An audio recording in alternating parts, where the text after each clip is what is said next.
Live from the capital, this is the Breakfast Show.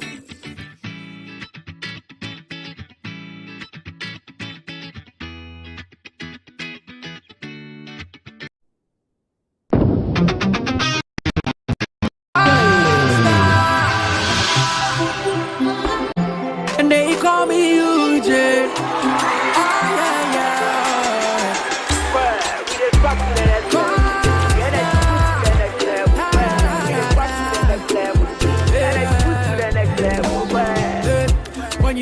Good morning, my neighbors. Good morning. Good morning, everyone. Good morning. It's a good morning, and we serve you breakfast. Not just any breakfast. Sizzling helping. Yeah, all the time. Okay, let's take a peek.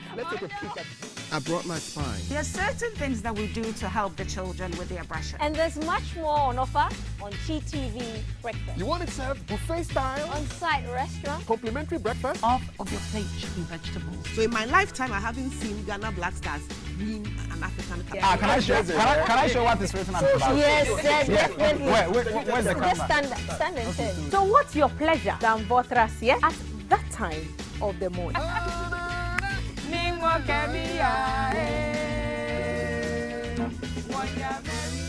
So never skip breakfast. On GTV Breakfast. From Monday to Friday at 6 a.m. We've got you covered with a trusted team.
My neighbors. Good morning. Good morning, everyone. Good morning. It's a good morning, and we serve you breakfast. Not just any breakfast. Sizzling helping. Yeah, all the time. Okay, let's take a peek. I brought my spine. There are certain things that we do to help the children with their brushing. And there's much more on offer on GTV.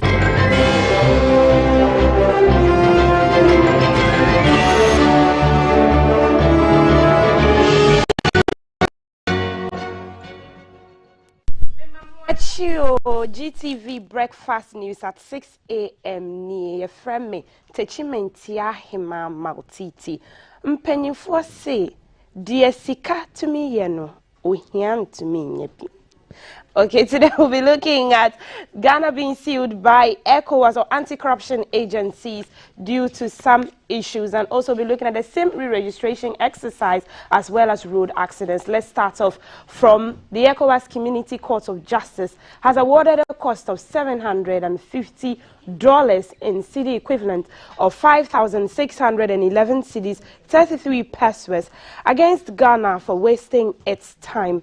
This was after Ghana, which has been sued by 3 anti-corruption agencies, asked for a week to respond to defenses filed by the plaintiffs. Transparency International, Ghana Integrity Initiative, Ghana Anti-Corruption Coalition sued the Ghana government before the ECOWAS court over the controversial Ejapa deal.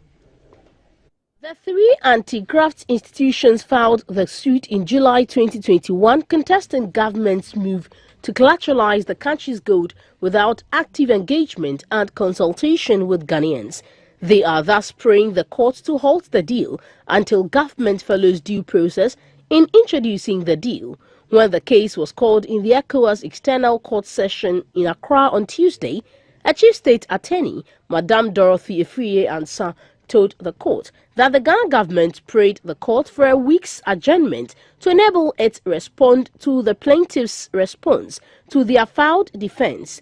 Counsel for the plaintiffs, Mr. Olumide Babalola, however, was opposed to the prayer. He argued that the Ghana government had over 1 year to file all necessary responses and wondered why it sought an adjournment to enable it to respond. He told the court that it was an inconvenience to his side since they had to rebook hotels and change their flights. Consequently, Mr. Babalola said he had no option but to ask for a cost of $1,000 against the Ghana government. Counsel for the Ghana government, Madame Dorothy Efriye-Ansah, however, pleaded with the court to reduce the cost to $400. She explained that the delay was not occasioned by the Office of the Attorney General, but by her absence due to ill health. President of the court, Justice Edward Amoako-Asante, wondered why no other lawyer took up the case in her absence. He said that the court was in Ghana for the sole purpose of the cases and did not have the luxury for such adjournments. The court ordered the Ghana government to file all the necessary documents by Monday, March 28, 2022, for the case to be heard on Wednesday, March 30, 2022. Now, it is welcome news for some Ghanaians at the decision to extend the re-registration period for SIM cards. The new deadline, as communicated, is July 31, 2022. Some are, however, calling on the authorities to streamline the registration process for acquiring the Ghana card. The numbers at some telco offices have dropped drastically compared to previous days. For Airtel Tigo at the peak hours, preferential treatment is given to the aged and other vulnerable persons. They also said some staff are in the communities to assist with the re-registration process for ease of congestion. GBC News spoke to some of the subscribers. Airtel Tigo, I just came here today, only today, and in less than 14 minutes I was attended to. The extension is welcome, but I still believe they will still extend again. It's a good news to hear because people were going through a lot, stressing themselves, joining queue from dawn. Then sometimes for so many weeks, it will never get to their turn. At the NIA head office, Mr. Ernest Umaridate wants proper measures to be in place to ease the congestion at the registration centers. About a week before the Christmas, all my documents got missing. For this thing, not only in Accra, every region is having a station there for us to come and to go and do it there. It will help us a lot. I've been speaking to some people. People are from Tamale, Techiman and others. Sandra Loka said she had gone to the NIA head office with her brother to get the Ghana card for employment. Madame Francisca Tepe said she had the 7th time but yet to get registered. For Madame Teresa Ajay, she had been shuttling between the NIA head office and its Dansoman office after registration since 2019. The announcement on Tuesday by the Ministry of Communications and Digitization to extend the SIM card re-registration period follows numerous concerns raised by some Ghanaians of the difficulties in getting their Ghana card to have their SIM cards re-registered. Meanwhile, the National Identification Authority says the registration of the Ghana card is a continuous process. On GBC News, the head of corporate affairs at the National Identification Authority, Mr. Abdul Ganiu, said the offices are always open for the registration and acquisition of the Ghana cards and the provision of some other identity management services.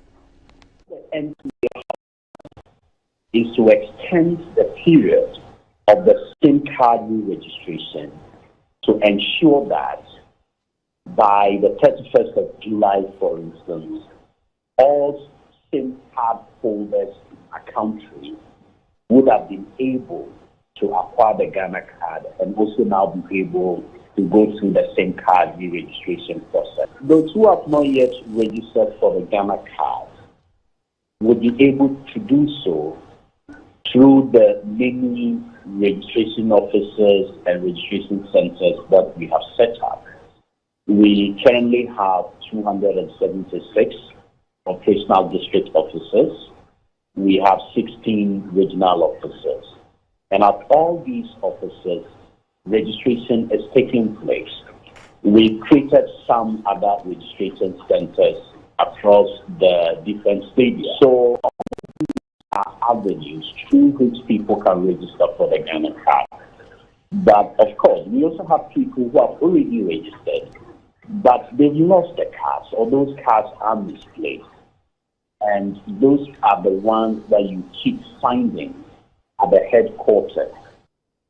What the NC. Now let's look at road accidents. And road accidents remains a major contributor to mortality in Ghana. Data from the National Road Safety Authority shows that close to 8 persons in every 100,000 people die from road traffic accidents in the last decade. The month of March has witnessed multiple road carnage as 14 people died in a road crash along the Cape Coast Takoradi Highway on Tuesday. In an interview with GBC News, the Public Relations Office of the National Road Safety Authority attributed these fatalities generally to indiscipline, including recklessness on the part of motorists and human error. Speeding is the major contributing factor when it comes to road crashes, because when the pedestrian is careless but the speed is at a normal limit, you can do something to rescue the situation. If you crash, you collide, anything that happens, if the speed is low or is down or it's normal, you can be able to do something to rescue the situation. I think because human beings are naturally indisciplined, government should do something about constructing roads that can communicate effectively to the road user, so that even upon their indisciplinary action, the road situation can save our lives if something is happening. The traffic enforcement by the police should be a thing of the past, because we have now grown technologically, and so we should introduce cameras at various black spots to detect overspeeding and other road infractions. The cameras that were introduced is for national security. It's for general surveillance for crime and security. It is now that, in collaboration with the Road Safety Authority, police is here to introduce the cameras to detect road infraction. Overspeed. Now, the Ho Technical University has taken delivery of a solar pumping and irrigation system to enhance rain-fed farming in the country. The solar pumping and irrigation system, which was developed by the Ho Technical University under the Green People Energy Project between Ghana and Republic of Germany, was funded by the German Ministry for Economic Development and Cooperation, GIZ.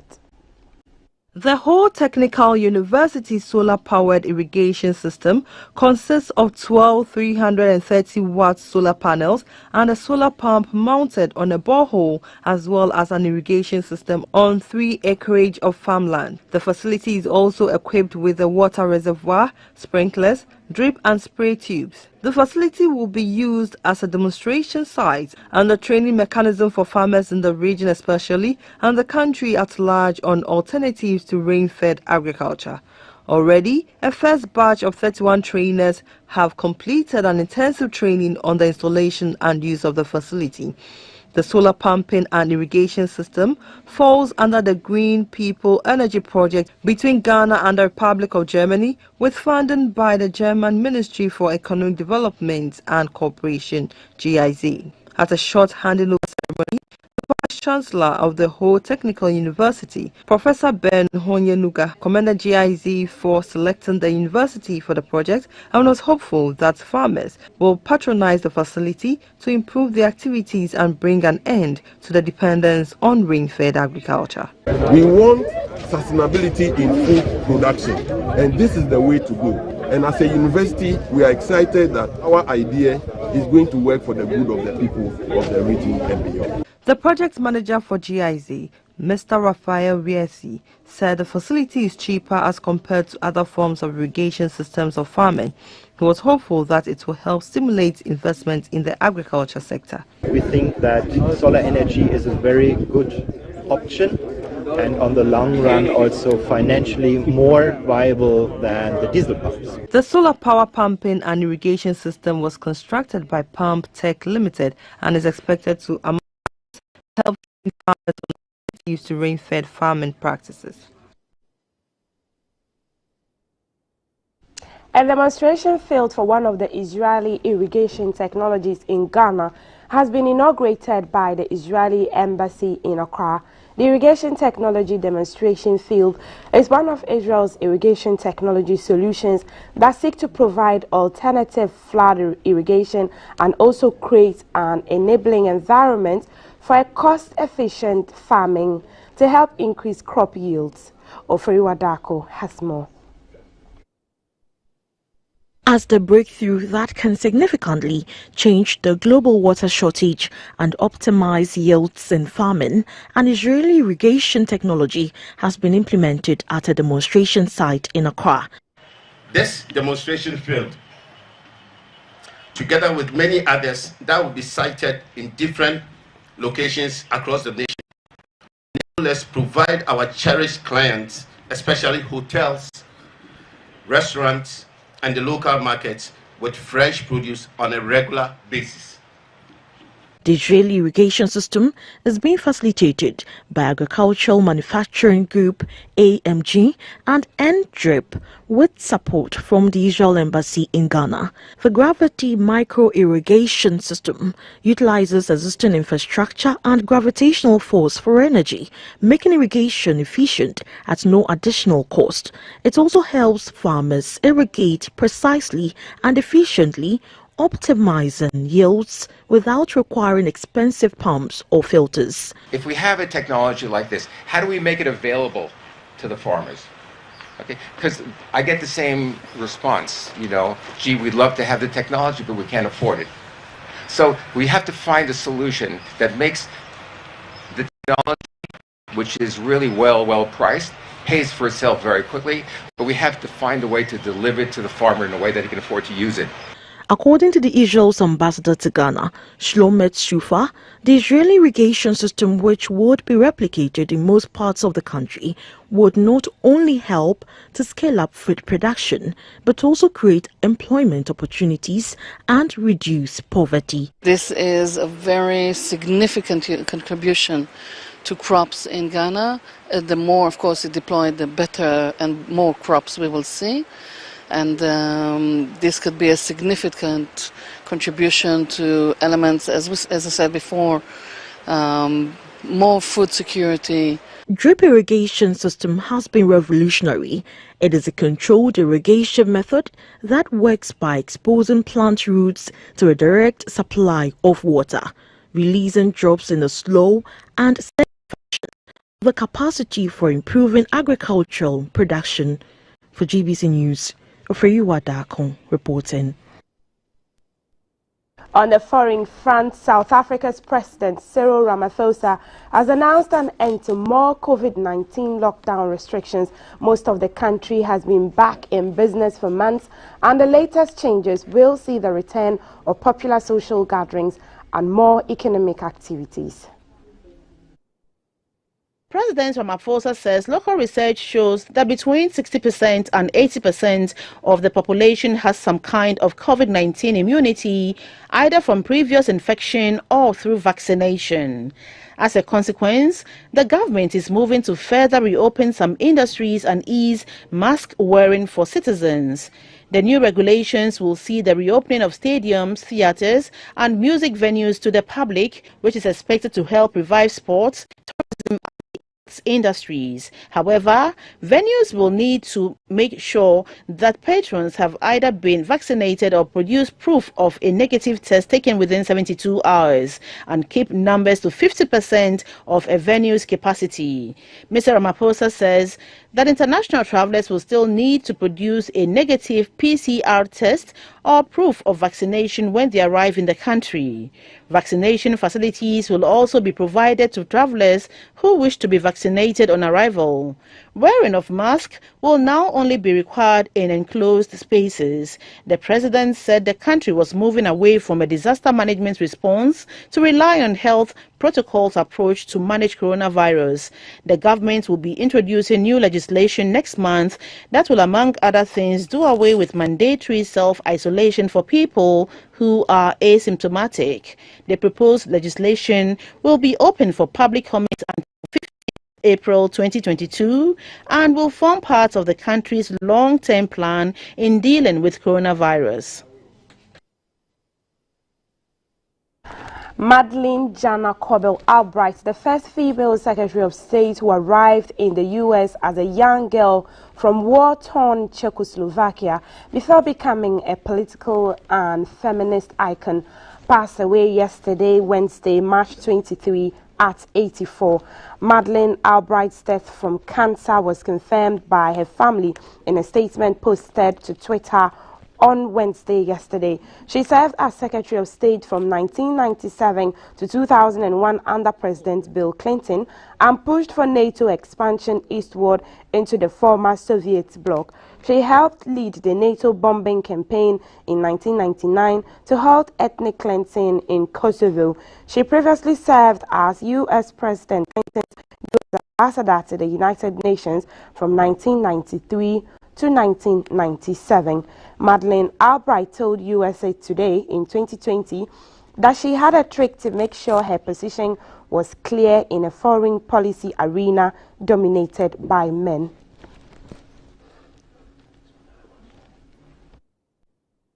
And that's it for the GTV Breakfast News at 6 a.m. Up next is the weather report, after which GTV Breakfast continues. Calf, Valerie and Telma are standing by. My costume is by Ritz Culture and I am Ohima Techimantia Maltiti.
Ago Chemekenyeme. Amen.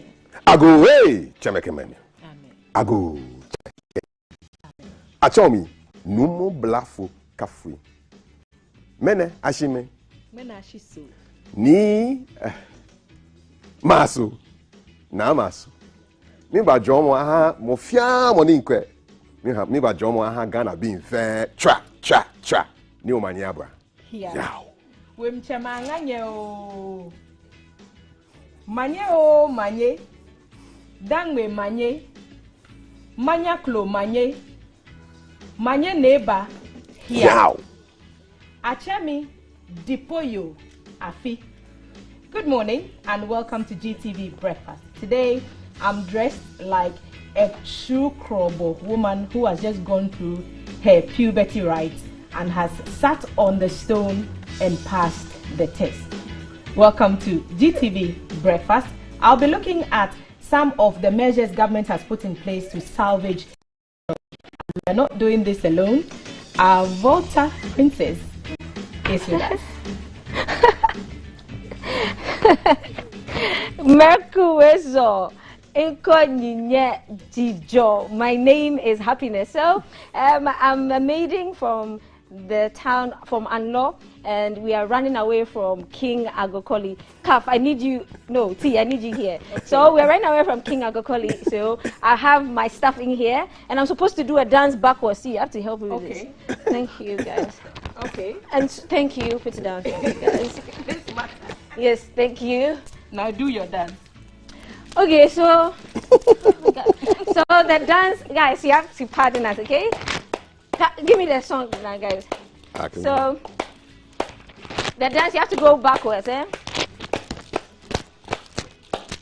Why are you going backwards? I'm going backwards because we have to our footsteps in the stand. So when he sees us, he'll be confused as to which direction we are going. I have to show you something amazing, guys. I got a backside. Oh, you want to be Akbar. Ebeluka.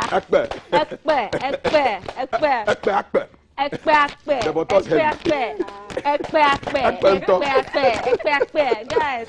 So yes, that's a little skit from Anglo. So for Keep an Eye, guys. Well, keep an eye. Yes, we'll be doing keep an eye. So yeah, keep an eye. Jay, we are still celebrating Heritage Month, of course, here at GBC, and as part of our Heritage series, we are looking at drums, and we are looking at a drum that's called the djembe drum. And so, I'll give all these things you are carrying. Is it the stuff that you escaped with? Can I? Yes. Okay. Hold on. And this stuff? I dare not leave this one. Okay. Let me come down. So this is a whisk that I'm supposed to people with when I get to a forest or something, like, you know, but there's nothing in there. I have a gourd. This is that for water? Yes, please. Okay, now I get to hold this. Yes, this is for water on my journey. ECG. Back in the day, ECG wasn't so reliant, and so we had this, aka Bobo. So this is to light our way, or when we settle and the place is dark, we sort of light this, and then we have that. And then I have a little stool. This is for resting. This is a miniature one, but then they had a really huge one. This is for resting when we get tired. Jikpi.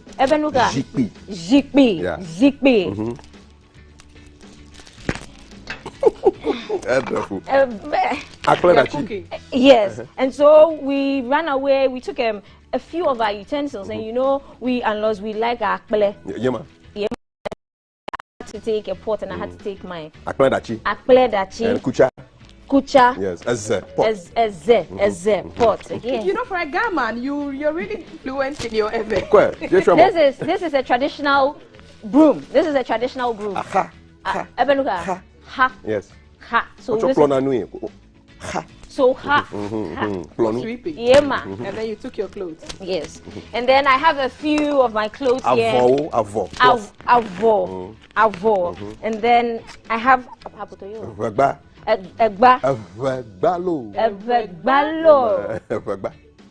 So guys, hey, that's a little history of how the people of Anglo left Agokoli. So hey, you know that the poor ladies also have a staff sometimes, and the older ones wrap up from their chest down. Okay. And the younger ones expose their midriff. Show some care. can do this, which means you're a bit older because we all know I'm not 12. I'm 15, okay? So you can dress from chest down all the way to your ankles. Or if you're younger and you want to show some skin, attract some more suitors, then you do the little curves showing. So Depot on Fleek today on the breakfast show, and we greet all the people from Manya Clothes. Okay. I greet you. Say it, have the Wulomo. Otherwise, I'll marry both of you at once.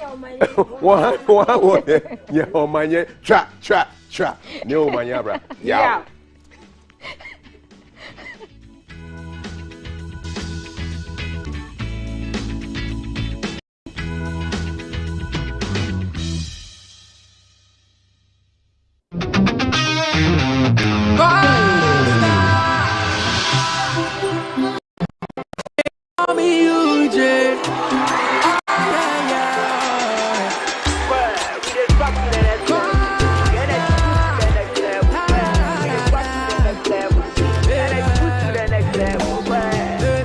When you need a shoulder to cry, run on my pumping, so we try to suicide. Yeah, let bygone be bygone. I didn't see what the button go do, we go straight to stardom. And I go take you to next level. Oh, baby, oh yeah, yeah, yeah. The energy next level. But baby, oh yeah, yeah, yeah. I'll take you to next level. Oh, baby, oh yeah, yeah, yeah. I don't go next level. Excessive drinking can be detrimental to health. Not recommended for persons under 18 years, lactating mothers, pregnant women, and people sensitive to caffeine. This advertisement has been vetted and approved by the FDA. Hey, tell me more. Hey, tell me more. They might worry me. Watch me, you come one with Mr. Oh, now, yes. Boga, nothing. Senior, name me a new mark. Cut down, my business is a collapse. I'm out of balance. So, won't take quick credit, Inga? Quick credit? Yes, quick credit. Who pesika? Eddie Astachia, you may be. Who here be seen Eddie a true UDM? We are government and a private worker. Who pesika they are till hot so? We are Bosumi Juma. Who here Sikadia be been tempered so? Quick credit, be more loan and what you are in Kakaka. Now, and let just some Cassian say. A collateral free loaner, susu, savings, account opening, and a deposit as MBL. You hear me say, Wagana card 2022 year, 1 year Juma, now one hour who need excuse here. Quick credit to 03022 00390 and 05969 20833. But see, quick credit take us auto out. Oba, anyone conquer him. The groom is sick. What? Malaria. Malaria.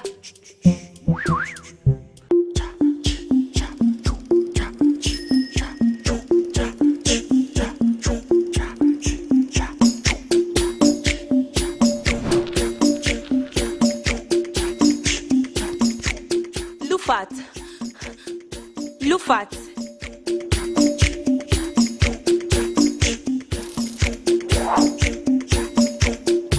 Injeja wohoma malaria enka wonto dem. Lufat eye malaria dropper kope. And now you may kiss the bride.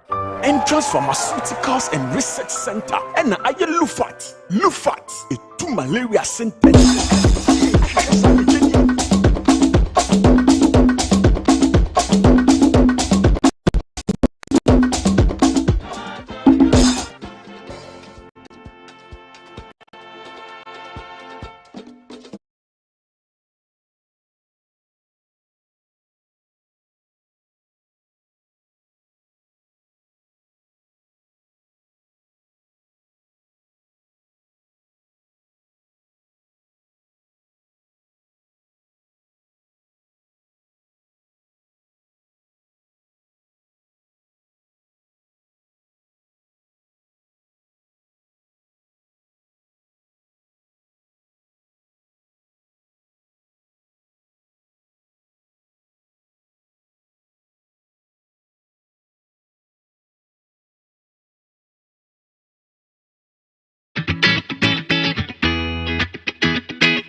Miracle ways also. I'm going to borrow Adam's words again. Says Niejilo, that guys. So for Keep an Eye, like I said, we're doing heritage. We're looking at the traditional drums and we're looking at the djembe drum. So Jay put something together. Some nice surprise. Hey, so you guys, let's look at what the djembe drum. Let's look at it in perspective. The hashtag to follow is GTV Breakfast everywhere. We'll be right back. Heritage thing, you know, because for instance, where you are and what you want to do, this is a heritage center, and we are under threat. Ghanaians have always had a pleasant relationship with drums. Traditionally, drum rhythms communicate important messages on all occasions about unity, bravery in war, honoring ancestors and chiefs, and initiation into adulthood, among others. Historically, it used to be a medium of communication through which town linguists spread information and gather people for communal events. Drums play an important role in every aspect of African life, including the physical, emotional, and spiritual. African hand drums are played to communicate, celebrate, mourn, and inspire. They are played in times of peace and war, planting and harvesting, birth and death. In certain quarters, whenever drums are played in Ghana, you are most assured that there will be an accompaniment of singing and dancing leading to a jama session. In Ghana, there are a variety of drums, including the ashiko, djembe, and ever drums. JB is an artist and designer in the drum village at the Accra Arts Center, and he tells us a bit more. Before we start making the drums, the most important thing is we consider the kind of material we use to carve the frame, that is the wood for the drum. And we are always very mindful that we don't use fruitful trees, we don't use edible trees, we use trees that are not for any other purposes than for things like this. You may know the sound is very important. It is what moves the people and it is what makes the music. So when it comes to the sound, we try to tune it to the very perfect sound standard for all the musicians to be able to play with all instruments. With every kind of drum, you have two sounds. That is the bass and then the lead or the treble, you say it. Otherwise, we also say the male and the female sound. So with every two drums, these are the sounds you will find in. When you talk about heritage, this is Africa, and the message is go back to your roots. So when some people lose it, it is still not a shame to go back and pick it. It is what they are. It is their roots. It is their culture. This is Benjamin, telling us a bit about his process and what goes into the making and conservation of the djembe. The name of the wood is called Cheneboa, and after that, you go to the market there and buy the rope. This is the rope, and after that we buy calico. And let me show you some of the calico. Like, yeah, something. This is calico. This is the calico. The rag that you are using it to cover the metal before we put the rope on it. Yeah, it's called calico. That's it. Then after we buy polish and polish the wood so that there's no ants can eat the wood or something like that. The name is munching. I'll make sure that there's no ant can eat the wood, the shells or the wood. Yeah, then the wood too is like, it will look natural. Some of them is like, when they come like that, they want maybe different colors, but this is the natural, this is the normal color that many people like it. So when they come like that, it's like, this is what we do, this munching. Yeah, then after munching, then I do the press, and after press, it's like, I burn it, so that it's like, it's not going to open it. If I didn't burn it, it's like, it will open. So if I do it like this, I have to put the rope on it. That one is called lacing. Something like this. So when I put the rope like this, this is lacing. When you put the rope like this, it's lacing. So this is the skin that you put it on top. So this is goat skin. Yeah. Then after, maybe somebody needed the different colors, then you take to the, the designer there, then you put different design. There you have it. Drums are the world's oldest and most familiar musical instruments. The basic design has remained virtually unchanged for thousands of years. As a discipline, drums continue training the body to punctuate, convey and interpret musical rhythmic intention to an audience and to the performer. It's Heritage Month, and I urge us all to dance to the rhythm of the drums.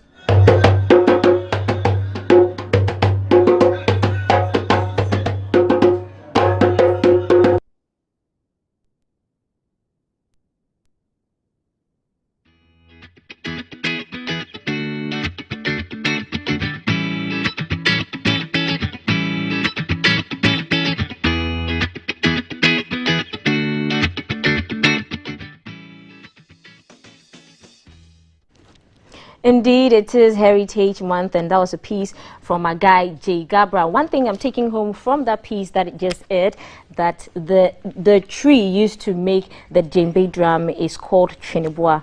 That's one thing I'm taking home. The hashtag to follow is GTV Breakfast live on Facebook as the Ghana Broadcasting Corporation, live on YouTube as the Ghana Broadcasting Corporation. On Twitter, we're GBC Ghana, and on Instagram is GBC Online. And if you use the hashtag GTV Breakfast, you find us everywhere. Coming up is Health Check, where CAF is going to, today happens to be World Tuberculosis Day, and CAF is going to have that sit down with Felix Sovo. He's the head of diagnostics at the National Tuberculosis Control Program, and Jerry Amualabi, he's the national coordinator, TB Voice Network. All coming up soon. Handing over to you now, CAF. Hey, thank you very much, Valerie. And of course, we're going to be doing Health Check this morning. Our numbers to get us on is 055-556-1034. That's our WhatsApp number. And still to come on today's show, we'll be looking at the announcement of austerity measures to salvage the economy. And of course, today's Throwback Thursday, so all your throwback vibes will be coming in right here on today's show. Hashtag Heritage Month on GTV. Hashtag trying to think of my Ghana proverb, and hashtag the proverb has arrived, finally. Nchokome Eya Ajina. 2 heads are better than 1. And to prove it, I have not 1 head here, but 3 heads. And we'll be looking at World Tuberculosis Day. Back after this for Health Check.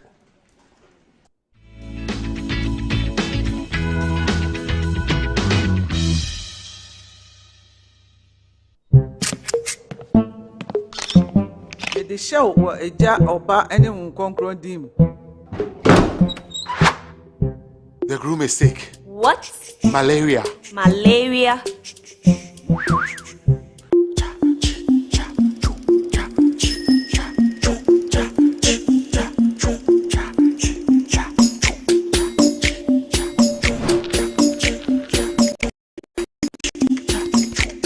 Lufat.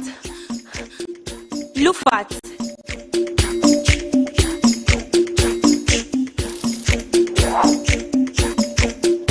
Injeja woman malaria and kawon to them. Lufat, a malaria drop a cope. And now you may kiss the bride. Entrance Pharmaceuticals and Research Center. And I Lufat. Lufat, a 2 malaria sententem. FDA.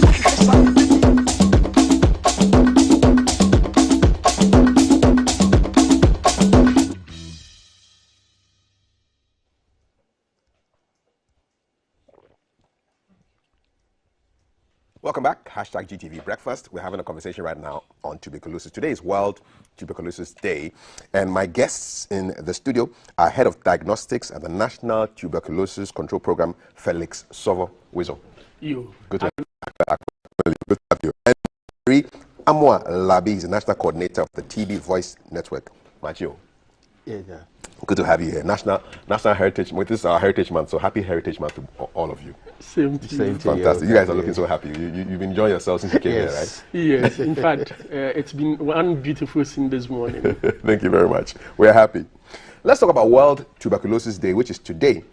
And it appears that tuberculosis is a major public health threat globally.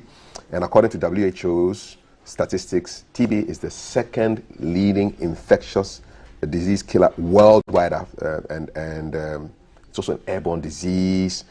And I guess that's why Ghana is joining the rest of the world to commemorate World TB Day today. First of all, let's just know exactly what the disease is and why we are focusing it on this day today. Felix. Thank you very much, Kafi. So when we talk about tuberculosis, we are referring to an airborne disease. Usually it's a droplet infection. And so persons who are infected would normally cough or sneeze, or when they talk loud, they come out with infected droplets, which, for instance, if you are relatively healthy, I use the word relatively healthy because tuberculosis to infect somebody, that person's immune system probably should also be weighing down. So when you inhale air from these infected persons, then it spreads across. And like you rightly said, it is a disease of public health concern because it's one which travels through the air. And it means that when you have tuberculosis in Ghana, it could be tuberculosis in Nigeria and elsewhere. And of course, it's a problem. And it's also second only to COVID. Of course, COVID in recent times have killed the most and affected the most. And so, yes, of course, tuberculosis is a major problem. It is caused by the germ Mycobacterium tuberculosis. And this bacterium actually caused a lot of havoc until it was finally identified by the renowned scientist Robert Koch. And so when you hear us talk about World Tuberculosis Day, basically what we are trying to do is to commemorate the day when this gentleman first announced that he had found what causes tuberculosis. Wonderful, wonderful. How severe is it in Ghana? How common is it? In fact, it is quite common. On average, it is estimated that about 44,000 people in a year get tuberculosis in Ghana. However, it's difficult to find because most of the people will prefer to hide their condition. Even when they cough and they come to the facilities, hospitals, and you ask whether there are signs and symptoms, they try to hide it. But of course, because a cough can be... Of course, cough can be different. Is the TB cough a special kind of cough? Well, it comes with some other signs and symptoms which you should look out for. Typically, night sweat. You tend to lose weight unexplainably. And then, of course, you have the general malaise where you have the weaknesses that comes with it. But it is also the reason why you need to mention to us when you come to the hospital that I cough. Once you indicate you cough, the first disease condition that comes to our mind is tuberculosis. And of course, lately we are adding COVID, but the two of them tend to have similar signs and symptoms. Yeah, the coughing. So if you are thinking about COVID, you should be thinking about tuberculosis. And then if you are thinking about tuberculosis, you should also be thinking about COVID. Before we talk about how you treat it and how long it takes to be for it to be treated, you must have had a challenge with dealing with tuberculosis during the lockdown when we had COVID also. Tell me about that. How hard was that? In fact, it was quite difficult. Truth be told, in 2019, we had introduced one of our latest interventions, which we call the sample transport system. By the sample transport system, what we're trying to do is we have one of the latest state-of-the-art equipment in identifying tuberculosis, what we call the gene expert. Now, we were trying to map up the country such that we could pull samples from facilities which did not have gene experts, so that the samples could be sent to areas where there were gene experts for testing. And so for 2019, we saw a sharp increase in the number of cases which we were detecting.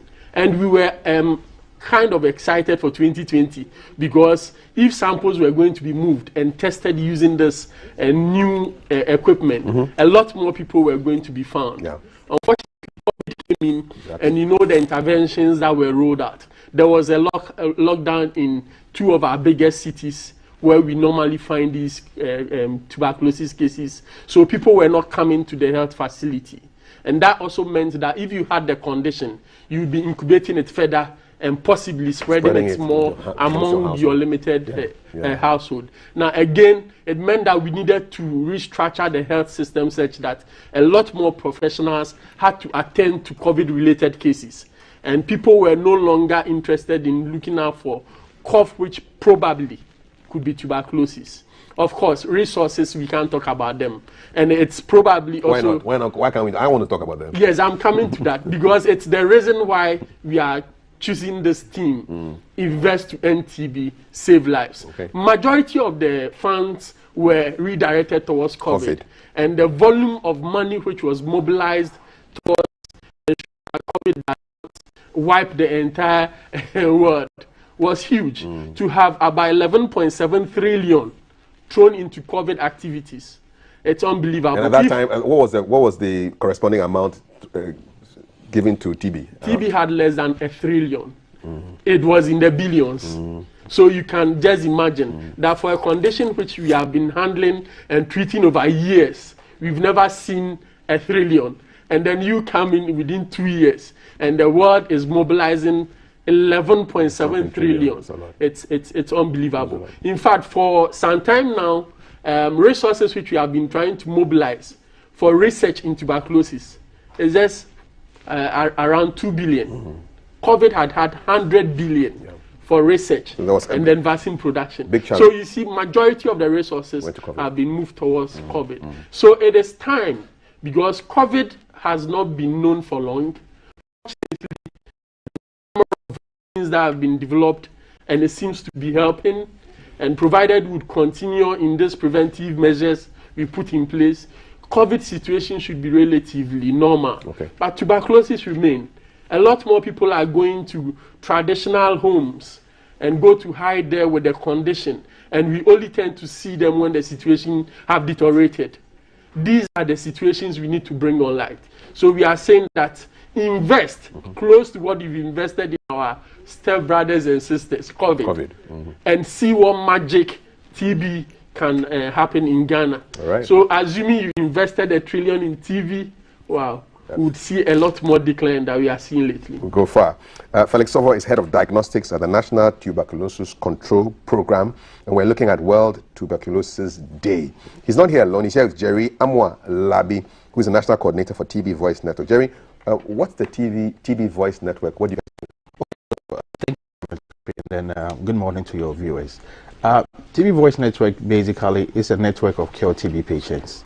So the network has mobilized cure TB patients to support the national response, especially when we talk about stigma, because TB is deep-rooted when you talk about stigma. That's why quite a lot of people go to prayer camps, hide in houses. You know, people don't want to be pointed out that they have TB in the community. They will be kind of discriminated against. So we've come together to not only do that, but also provide counseling and adherence, because it's important when you start the treatment, you adhere to the treatment so that you complete it, so that you don't develop other complications. So we are kind of supporting the TB client, the newly diagnosed TB client, counseling them and making sure that they are completing their treatment, and also providing the necessary advice to them so that they don't spread the bacteria within their communities and where they are. So basically, that is what we also do, reform policies to also make sure that the patient's rights are protected when it comes to TB. I understand you once had tuberculosis. Yes. What was it like? Well, it started as a normal cough with fever, night sweat. I basically had no idea about it. So, you know, the first point of call is to go to a pharmacy, you know, when you start coughing. So that is where I went, over-the-counter pharmacy, where I bought some cough mixtures. In fact, I go there every 2 weeks because the cough wasn't going. Yeah, so I then went to a clinic, was putting, it gave me, I went through all the malaria treatments, you know, typhoid, whatever it is. So it got to a place I realized I have strength. I used to be a bit, but I was really strength. So then I decided to go to the health facility, which I did, and I went to do the gene expert test that he said, and then I was diagnosed that I had TB. How did that affect your life and the people who lived around you? Basically, because of self-stigma, you know, TB, because of stigma, it's very difficult for people to come out to talk about it, that they had TB before. So basically, it was a bit difficult, you know, because Who did you tell first? I had to tell my mom and that I had TB. So basically, it was a bit surprised that I had TB. What was her reaction? It was okay. It's good now, because I was being diagnosed of all kind of diseases, and then finally they've been able to know that it is TB, and they're going to put more medication to go through the process. She was a bit okay that, yes, I have been diagnosed now. They didn't know exactly.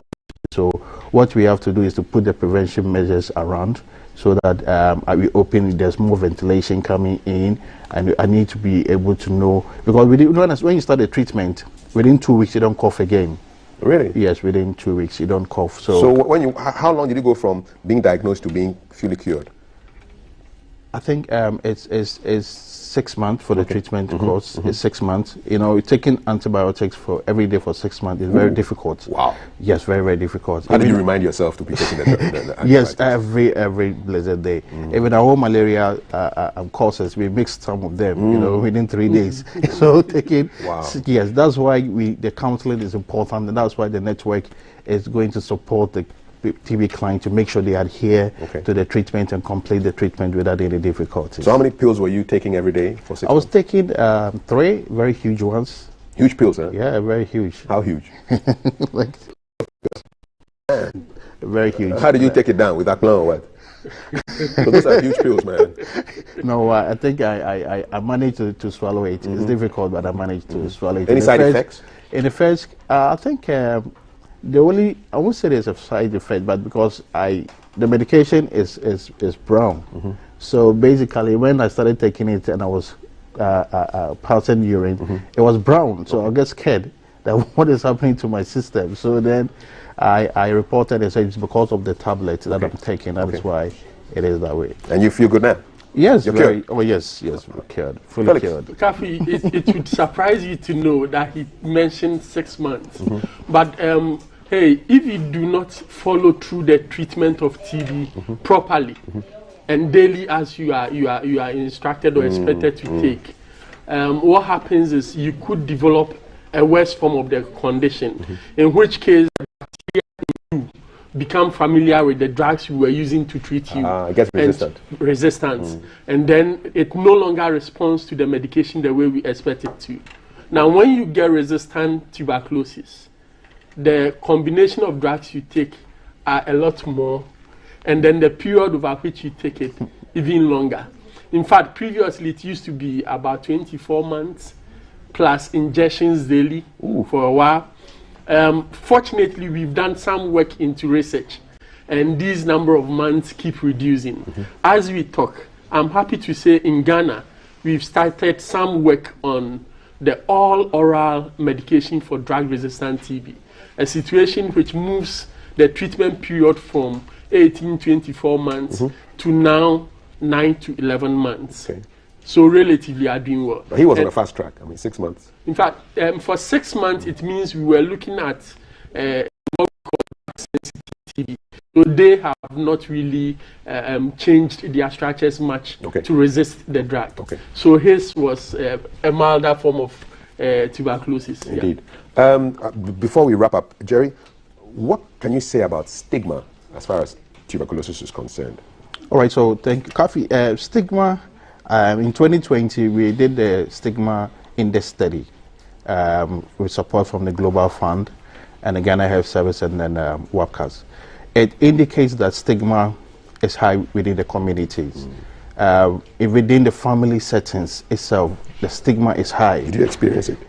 Oh, yes, somehow, some way, you know. You were given special, you know, spoon and special cup. Were you isolated? People don't want to come near you? I wasn't isolated though, but you were given special spoon. Your bowl is this, your this, so you know you are sticking to your bowl. You don't use other people's bowl. So within that settings also it is there, and the self-stigma is high because people shun away because they have the mentality or the idea that TB is a curse. You know, previously that's why in our settings we call it in Samawa ghost cough, because you cough till you die, and then when you die, because you have already infected most of your family members, they also end up developing the TB, and they also go the way you also went. So that has been deep within it, and thankfully we are working towards it and promoting campaigns to reduce stigma, like the way COVID has been, the stigma around COVID has reduced now.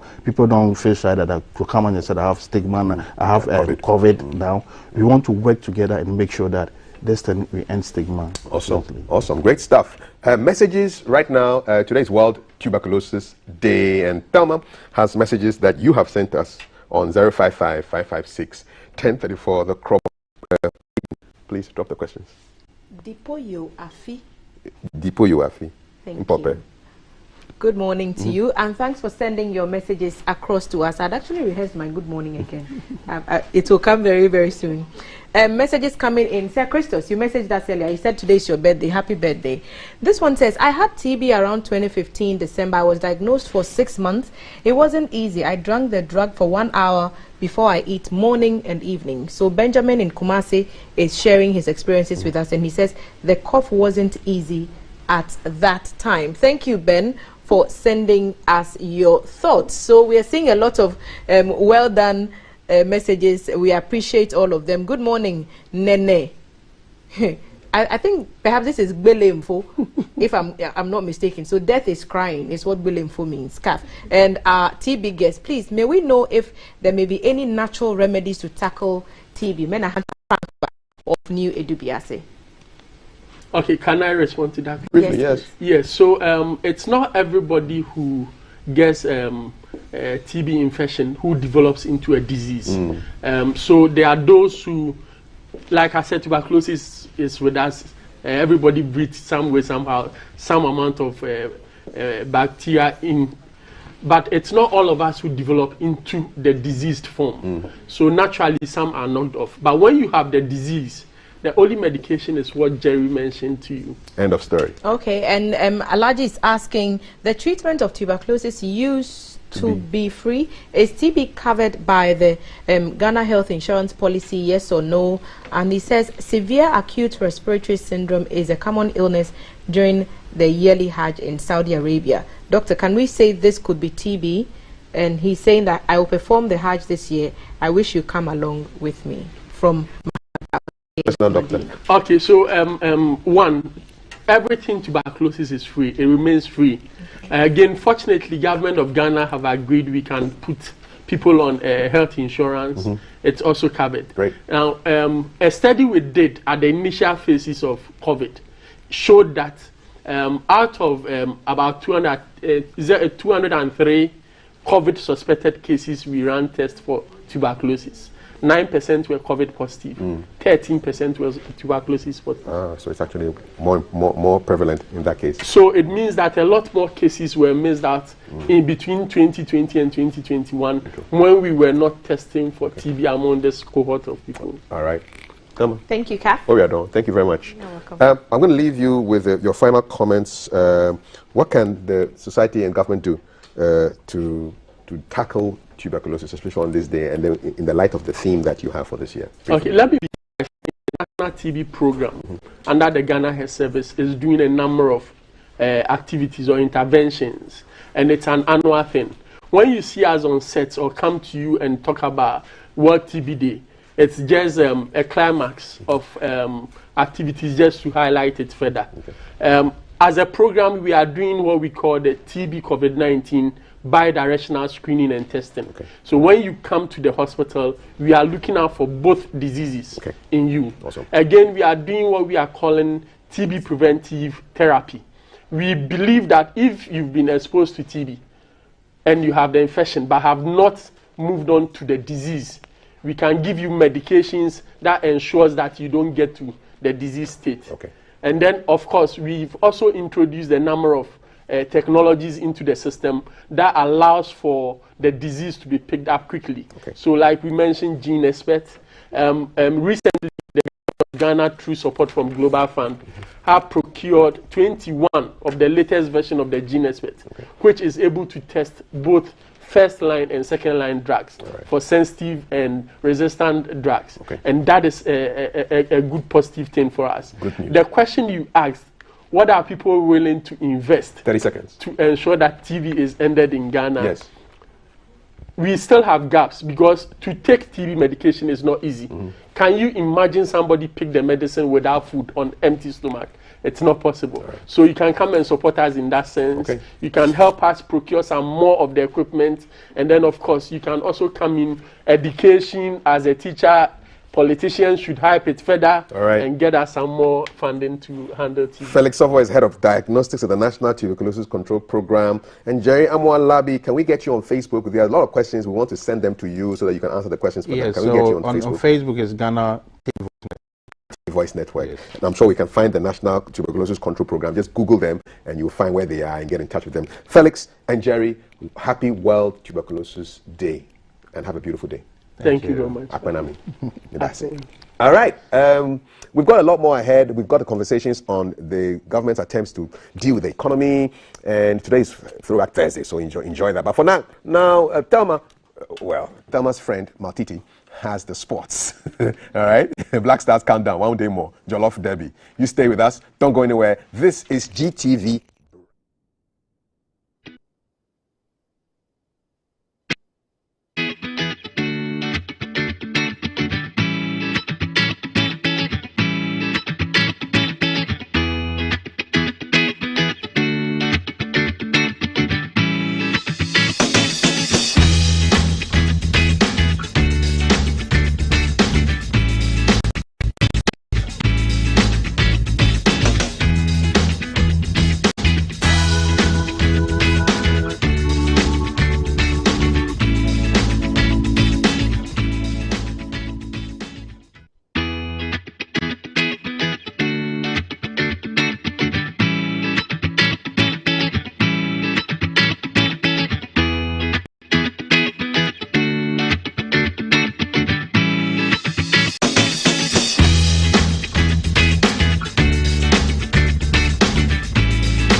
Thank you for staying on. Mi mamwa chibiom techiman tia hima maltiti.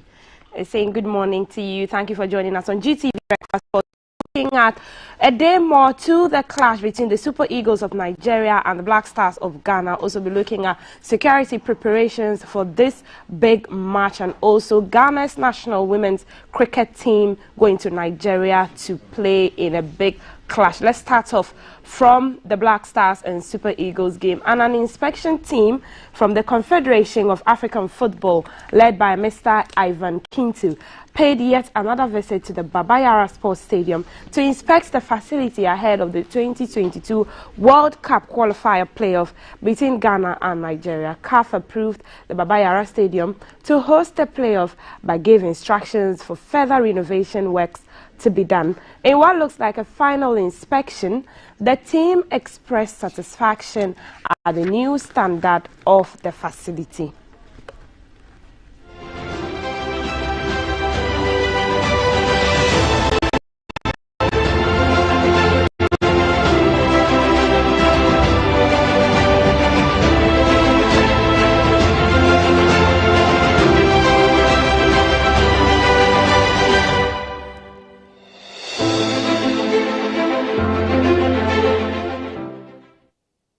Now, former Ghana Football Association Vice President George Efriye has called on Guineans to support the Black Stars in their bid to secure qualification to the 2022 FIFA World Cup in Qatar.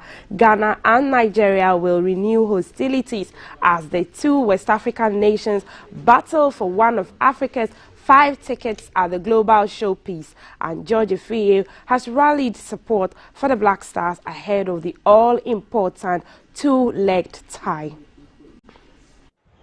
Fellow football-loving fans, fellow Ghanaian football-loving fans, this is another big opportunity for us to show a massive support for our dear Black Stars. Remember, there's only one Black Stars. We are the Black Stars of Africa. Irrespective of whatever anybody says, irrespective of our recent forms, irrespective of our recent participations and failures, this is still another big opportunity for us to eliminate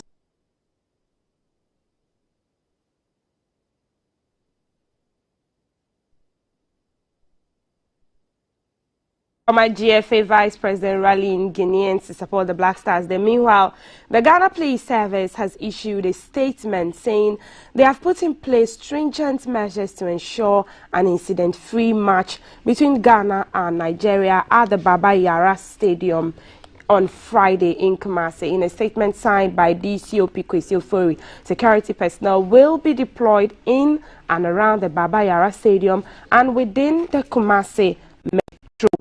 I'm taking you through the statement you can see on your screen now, and it says security measures in place for the World Cup qualifiers between the Black Stars of Ghana and the Super Eagles of Nigeria on Friday, March 25, 2022.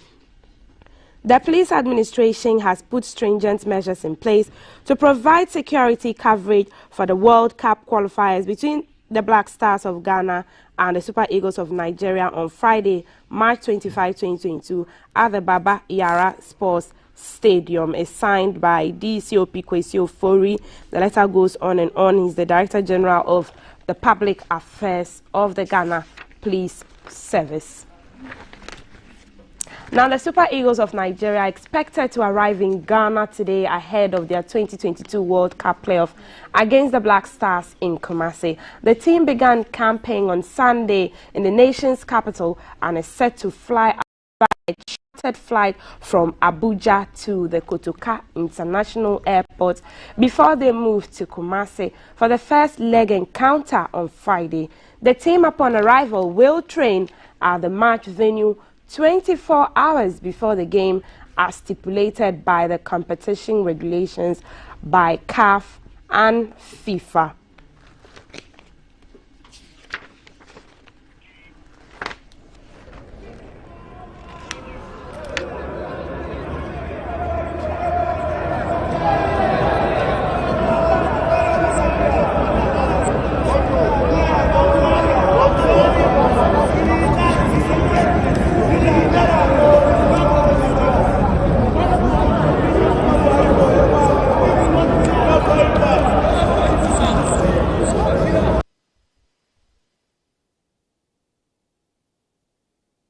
The national cricket team are set to play to Nigeria for the NCF Women's T20 International Tournament kick-starting in Lagos on Saturday. Having participated in the NWACC Championship in 2015 and 2018, the team hopes to lay their hands on their first trophy in Lagos after placing third in Gambia and runners-up in Ghana. The team has been in a one-week residential camping, and they join us on the telephone lines to tell us more about their preparations ahead of this tournament. We'll be speaking to the coach of the National Cricket Federation team, or the National Cricket Team, Women's Cricket Team, Obed Harvey, who is on the phone line now.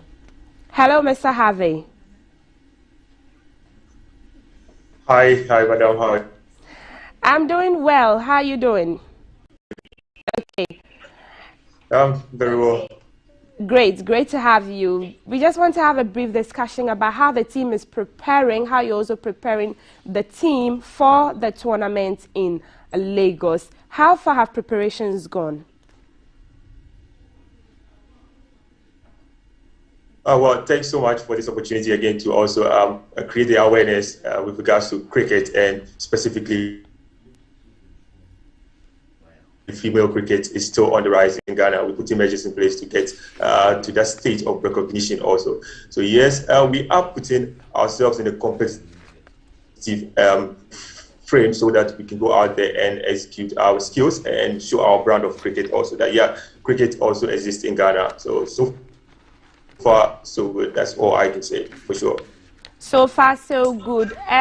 What are the things you're putting in place to ensure that the team, the captain, is ready for the game? Cricket is not something that is very common in Ghana that we know so much about. So what more can you tell us about this tournament and how the team itself is gearing up for the game? Yeah. We like you rightly said earlier on, that we have in a residential camping here in Gimpa, so it's very close to our training grounds in Achimota High School. So we are creating that bond. The bond is getting superb, and everyone is equally getting on the common ground, knowing the bigger picture ahead of us. That we want to go out there and also compete and be one of the best teams, or be the most competitive team in the whole tournament. So the captain, players, vice, everyone is geared up to show Africa that we.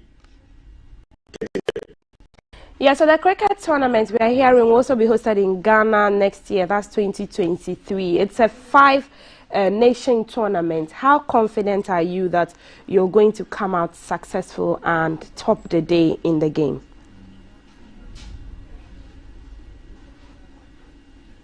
Yeah, well, the All Africa Games, we've been given the leeway to also be a part. This is going to be the maiden one, the very first one. This will boost up our awareness system that we want to put in place to make sure everyone knows that cricket still exists. So we want to use this as the benchmark or a stepping stone to propel ourselves into very, very top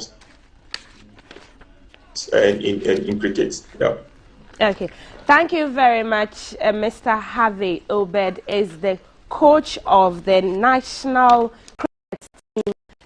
women's cricket team in Ghana, and they'll be going to play in that tournament in Lagos, Nigeria, against their opponents. We'll move on to boxing now, and Alexander Usyk's team have resumed plans for a rematch with Anthony Joshua, who is set to be scheduled this summer. Now, the Ukrainian star returned to his home nation to help defend against the Russian invasion, but Usyk is now expected to continue his career later this year. Anthony Joshua lost his WBA, IBF and WBO heavyweight titles in a unanimous decision last September to the current champion Alexander Usyk.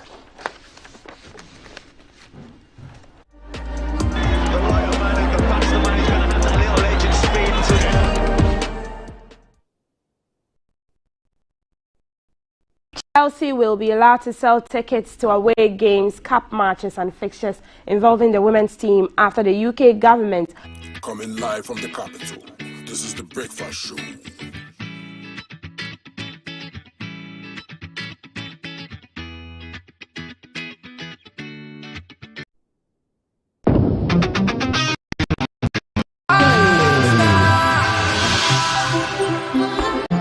And they call me UJ.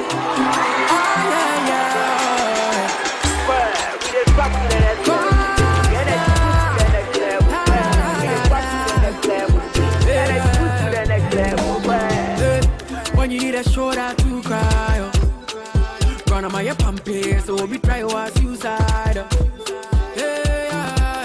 Let bygone be bygone. I didn't see what the button gonna do. We go straight to stardom. I'm gonna take you to next level. Oh, baby, oh yeah, yeah, yeah. The energy next level. But baby, oh yeah, yeah, yeah. I'll take you to next level. Oh, baby, oh yeah, yeah, yeah. I don't go next level. Excessive drinking can be detrimental to health. Not recommended for persons under 18 years, lactating mothers, pregnant women, and people sensitive to caffeine. This advertisement has been vetted and approved by the FDA.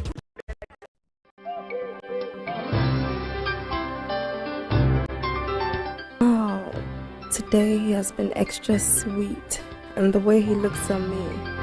I have done everything by the book. It's on. Hey, but I have to get some condoms, Charlie.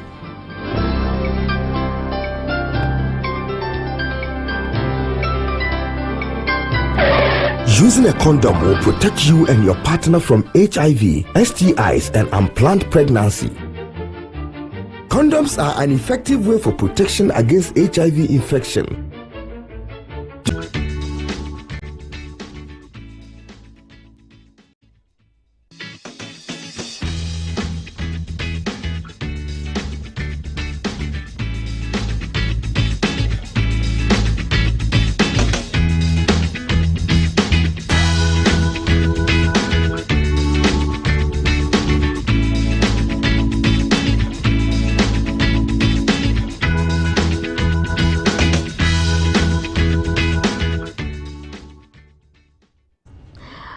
Hello again, welcome. Yeah, Wezo. So today is Thursday. Thursday is Mini Friday and it's characterized by lots of heavy traffic. We're going to the Operbia traffic light area. Our guy Jay is already on standby and he's given us some feedback that a taxi has rammed into one of the traffic lights. And so let's look at what the situation looks like from that part of town. The hashtag to follow is GTV Breakfast. We are live on YouTube. Ghana Broadcasting Corporation, live on Facebook as the Ghana Broadcasting Corporation, and today I'm looking proudly Anglo thanks to Rich Cultural on Instagram and Facebook. Jay is on our beat pretty shortly, and yep. Good morning, Jay. What's happening with the traffic lights at Operbia? Fill us in and give us the 411.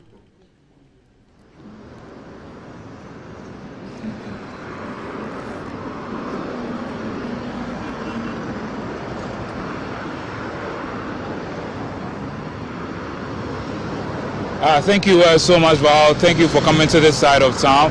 I'm at Operbia, and just before I give you the rush hour updates, I'd like to direct your attention to the traffic lights on the other side of the road.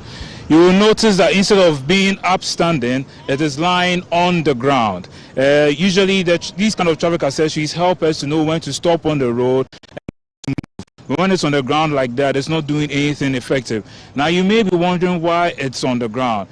Now, what happened is, at dawn this morning, the police received reports of an accident that happened.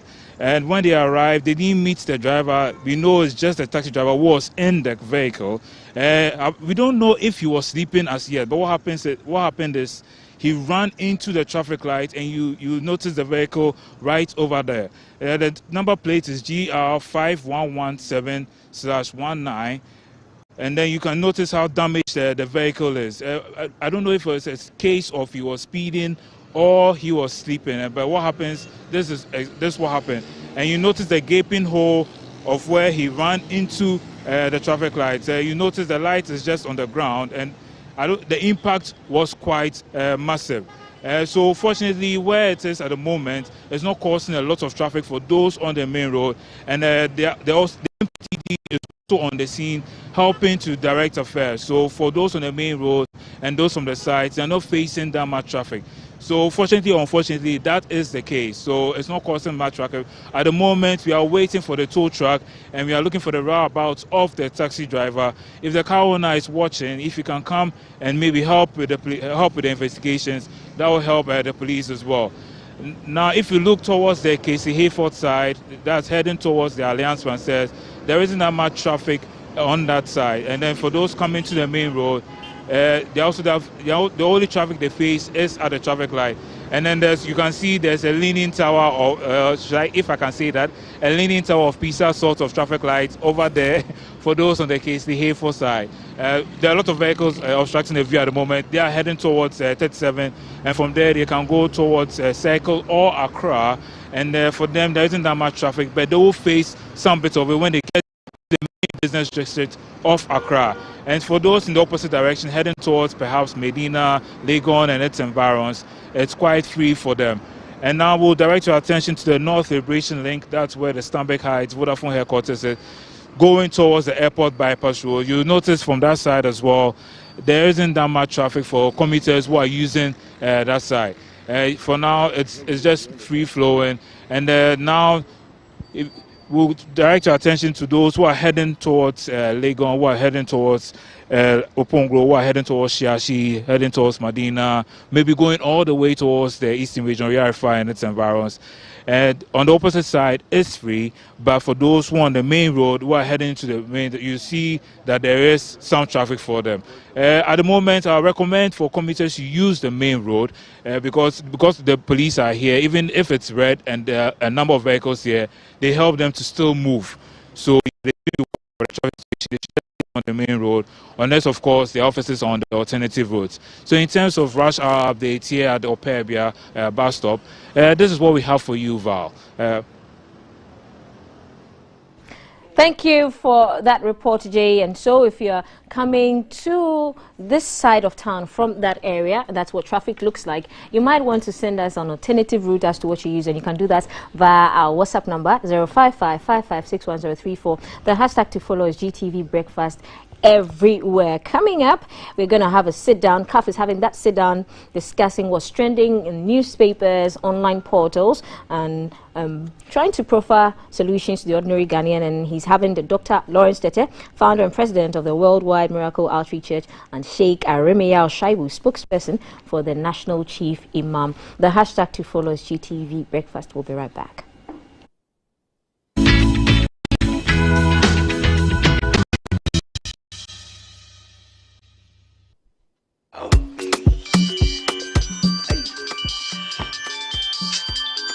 Hello. Yes, Daddy. Oh, City. With your voice, no teaching my okay. I can't live without you.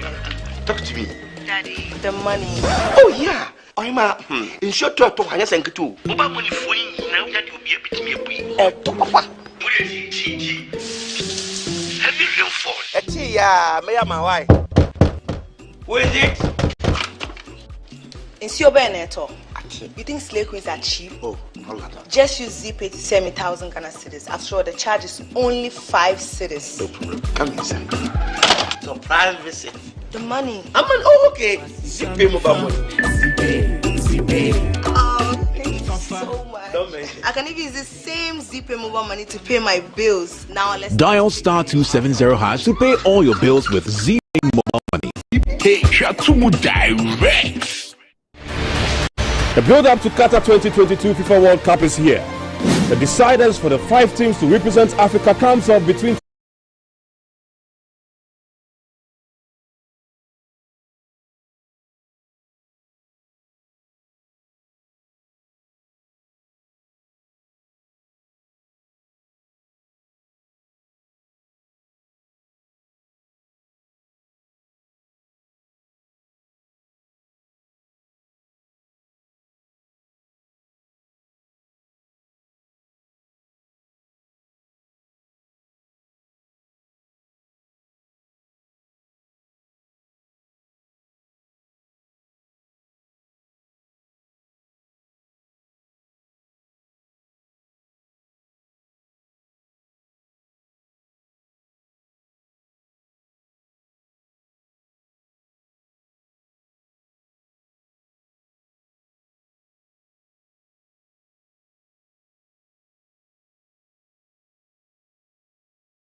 Direct. I am 7 years old. Beep, beep, beep. I am 4 years old. We are 12 years old. It's been 1 year since I started my antiretroviral treatment. You can live a long, productive life with antiretroviral treatment. With antiretroviral treatment, HIV-positive expectant mothers can have healthy HIV-negative babies. Go to the nearest health center, test and know your HIV status. If you are positive, ask about antiretroviral treatment and you will receive help. Antiretroviral treatment is your only option for a long and fulfilling life. This advert is brought to you by the AIDS Commission and Ghana Health Service.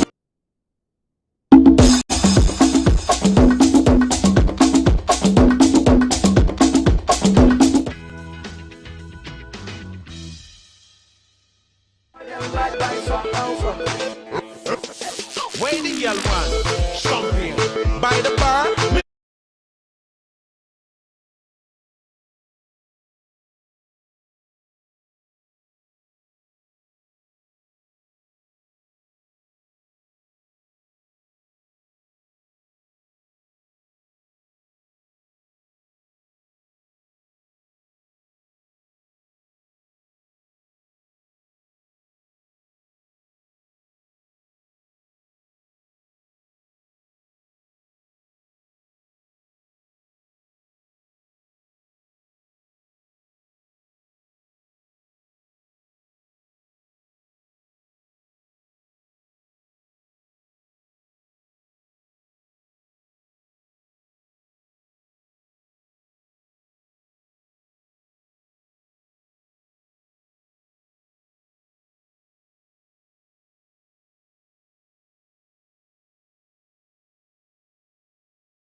He feel too bad, every man come here.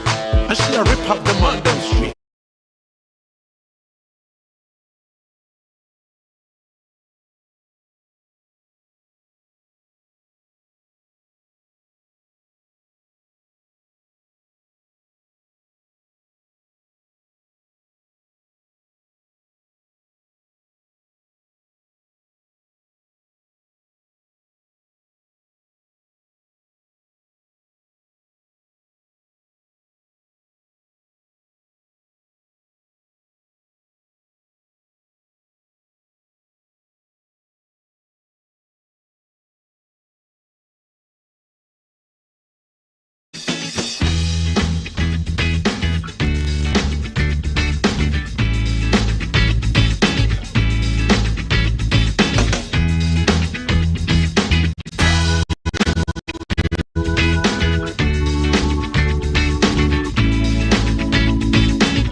Ago, hey, nyame kecheme. Mokoshibemo, mokoshite. Somebody's downfall is another person's rise. Welcome to the show. Achomi numo blafu njega. Cha. Numanyabra. Yow. Good to have you all here, gentlemen. Happy Heritage Month. Happy Heritage. We love the heritage. The diversity is charming. Thank you so much. How we are all one. Yes, indeed. And in our diversity, we can see the underlying unity. Be so. And we must respect each other. Be so. Yeah. I'm enjoying our color combinations today. It's all black and white, you know. Yes. Look at you. As if we planned. You didn't plan it. There's a certain telepathy. Yes, going on. Yes. And I've joined you too because I have my white here. You have the black and white. And how I changed into this in the last minute. You know, there's this gentleman called Nenagle Hotunfo. So I was wearing my white. I said, oh no, I should. This boo he's seeing the wardrobe is not. I should put it on, and it worked. And that's it. And you came and you're matching your man. Gentlemen, good to have you here. Good morning. Dr. Lawrence Tete and Sheikh Arimia Shaibu are my guests. Sheikh Arimia Shaibu is the spokesperson for National Chief Imam, and Dr. Lawrence Tete is the founder and president of the Worldwide Miracle Outreach. Dr. Tete, congratulations. I found out that you've been nominated for the highest Hungarian national award by the president of Hungary. No mean person than that. And this is the first of an award to a non-president. So we want to say congratulations. Thank you. And a delegation is flying in from Hungary just to come and give you the award. That's right. Inshallah. Solid. It's going to be done in the coming week. I'm really looking forward to it. In fact, my wife is even coming tonight. Of course. Great. Yes, great. the whole family is coming from London. And we are all excited. When I got the news, I was excited. I want to live, keep alive, and healthy to be part of the ceremony. So, I speak Fanti, so I say, Mo utrinkwa. Mo utrinkwa. Thank you. What are they awarding you for? Well, over the year, I've been a student leader, and without being too arrogant, what Ghana enjoys today as a link between Hungary and Ghana, I've played a very big role. I introduced Zoom Lion to Hungary. Oh. What we are seeing today as a help support in the biggest ever waste management plant in West Africa that has been spearheaded by the Zoom Lion and the Jospon group of company was because of that leading I did. But besides that, most things that were done in Hungary, like most of these scholarships and things, we have contributed. And I've been a student leader since the 80s, plus the fact that I speak Hungarian language. They refer to me as a black Hungarian. And then also to interest you to know that some of us were very strong advocates in Hungary having its visa back here in Ghana again. Hungary closed its visas in Ghana in '86. And so for over 30 years, no visa for Hungary in Ghana. And when the embassy came, the two gentlemen that were brought first were gentlemen that were my juniors in the Economic University of Budapest. So virtually, we held them like our babies in our hands. And so the office, the Hungarian office now, I look for it for them, the embassy now. And most of the logistics, we had to take them through, taking them through presidency, taking them through, and of course, we had to introduce them to President Rollins, President Kufuor, President Atta Mills, President Mahama, and President Nana Addo. And of course, we were the ones who were able to also give the background history of Hungary and Ghana. And people don't realize this, that Hungary has played a very big role in the history of Ghana. Our 7-year roadmap of Ghana was drawn by the Hungarians. Besides that, the first Blaster foreign coach was a Hungarian. And most of the advisors of Kwame Nkrumah came from Hungary. Hungary has offered scholarships to Ghana since 1960. And as a matter of fact, they were one of the people who Kwame Nkrumah used for some of his policies. And there are a lot of IGPs and commanders and head of our hospitals that were trained in Hungary. Hungary is one of the countries in Central Europe that when they train you there, you have access to many parts of the world. And as we speak now, a lot of things that are happening in Ghana now, when you go into Hungary, you still get the European spec. So what you get in England, what you get in France, what you get in Germany is the same spec you get in Hungary. And so Hungary is helping Ghana in so many ways. And we became the point. Every government delegation that has been to Ghana in the past years, whether it's under the NDC regime or the MPP regime, I've had a privilege to be part of it. So, First Minister of NDC regime going, I'm part of it. Foreign Affairs Minister regime going, Shelayoko Butri, I'm part of it. Even when the speakers of parliament were going, I've always been part of it, because we are the ones that will also be able to give them the link, and also we give them the background of what it is, because Hungarian language is one of the most difficult languages in the world. It's said to be the 3rd most difficult language in the world. I think Alpha is number 1. Yes. so some of us became, and then as a student leader, there are a lot of role you play. So still we have we became the integral part and the bridge between Ghana and Hungary. But to even crown it, I ended up as the coordinator of the Ghana-Hungarian Friendship Association, which is the largest association in the diaspora from Hungary. Because then I've also recently, the Speaker of Parliament made me the special advisor to the Center. So it's a surprise the President has given to me, though, and I really appreciate the fact that in spite of all the COVID restriction, they found it possible to come and do it. And the current ambassador, the former ambassador was my paddy, because when I was in final year, he was in first year in the Budapest University. So you can imagine the relationship we played soccer together. And then this new ambassador came, Thomas Ferry, who is taking the relationship to another level. And I was looking at him going around the embassy, looking at where they are going to sit and pressmen and everything. I felt thankful to God that not only am I recognized in Ghana, but that Hungarians also recognize what I've done. And I've been told that, well, I don't know if it's a surprise anymore, that even most of the diplomatic corps and most people from the European Union have been invited to come and witness that day. We're extremely proud of you. Yes. And you didn't even talk about the whole Ukraine, get people to safe places in Hungary. The most recent, so we're just proud of you. Thank you. We're proud of you. Thank you so much. Sheikh, your boss has been talking. Briefly, before we go into the news, he says we should publish the Chief Examiner's Report for 2021 BECE. Chief Imam demands. I know when the Chief Imam demands, we hear it through you. Why is Chief Imam so interested? Well, yeah, I mean, this is a story on starfm.com that I thought I'll just bounce off. I think it's one of the recommendations of the just recently ended the Ramadan conference, and it is done under the auspices of the Chief Imam. So delegates to the conference attribute that concern to the eminent Chief Imam, because he's keen in matters of education. So the interest is for us to really see the figures clearly, assess and see and understand actually what could be the cause of some of those bad results when they happen. Because as people, if you don't assess and evaluate your systems and understand the cause of any downturn, then you will, as usual, attribute everything to God, when actually He is not the cause of this. And you need to take some steps to do something about it. And I think that that is the reason why it came up. But we hope that a lot could be done to improve our educational system, so that we turn out good results for the benefit of Ghana, West Africa, Africa as a whole, and the world. Thank you very much. And our regards to the old man when you see him. Good.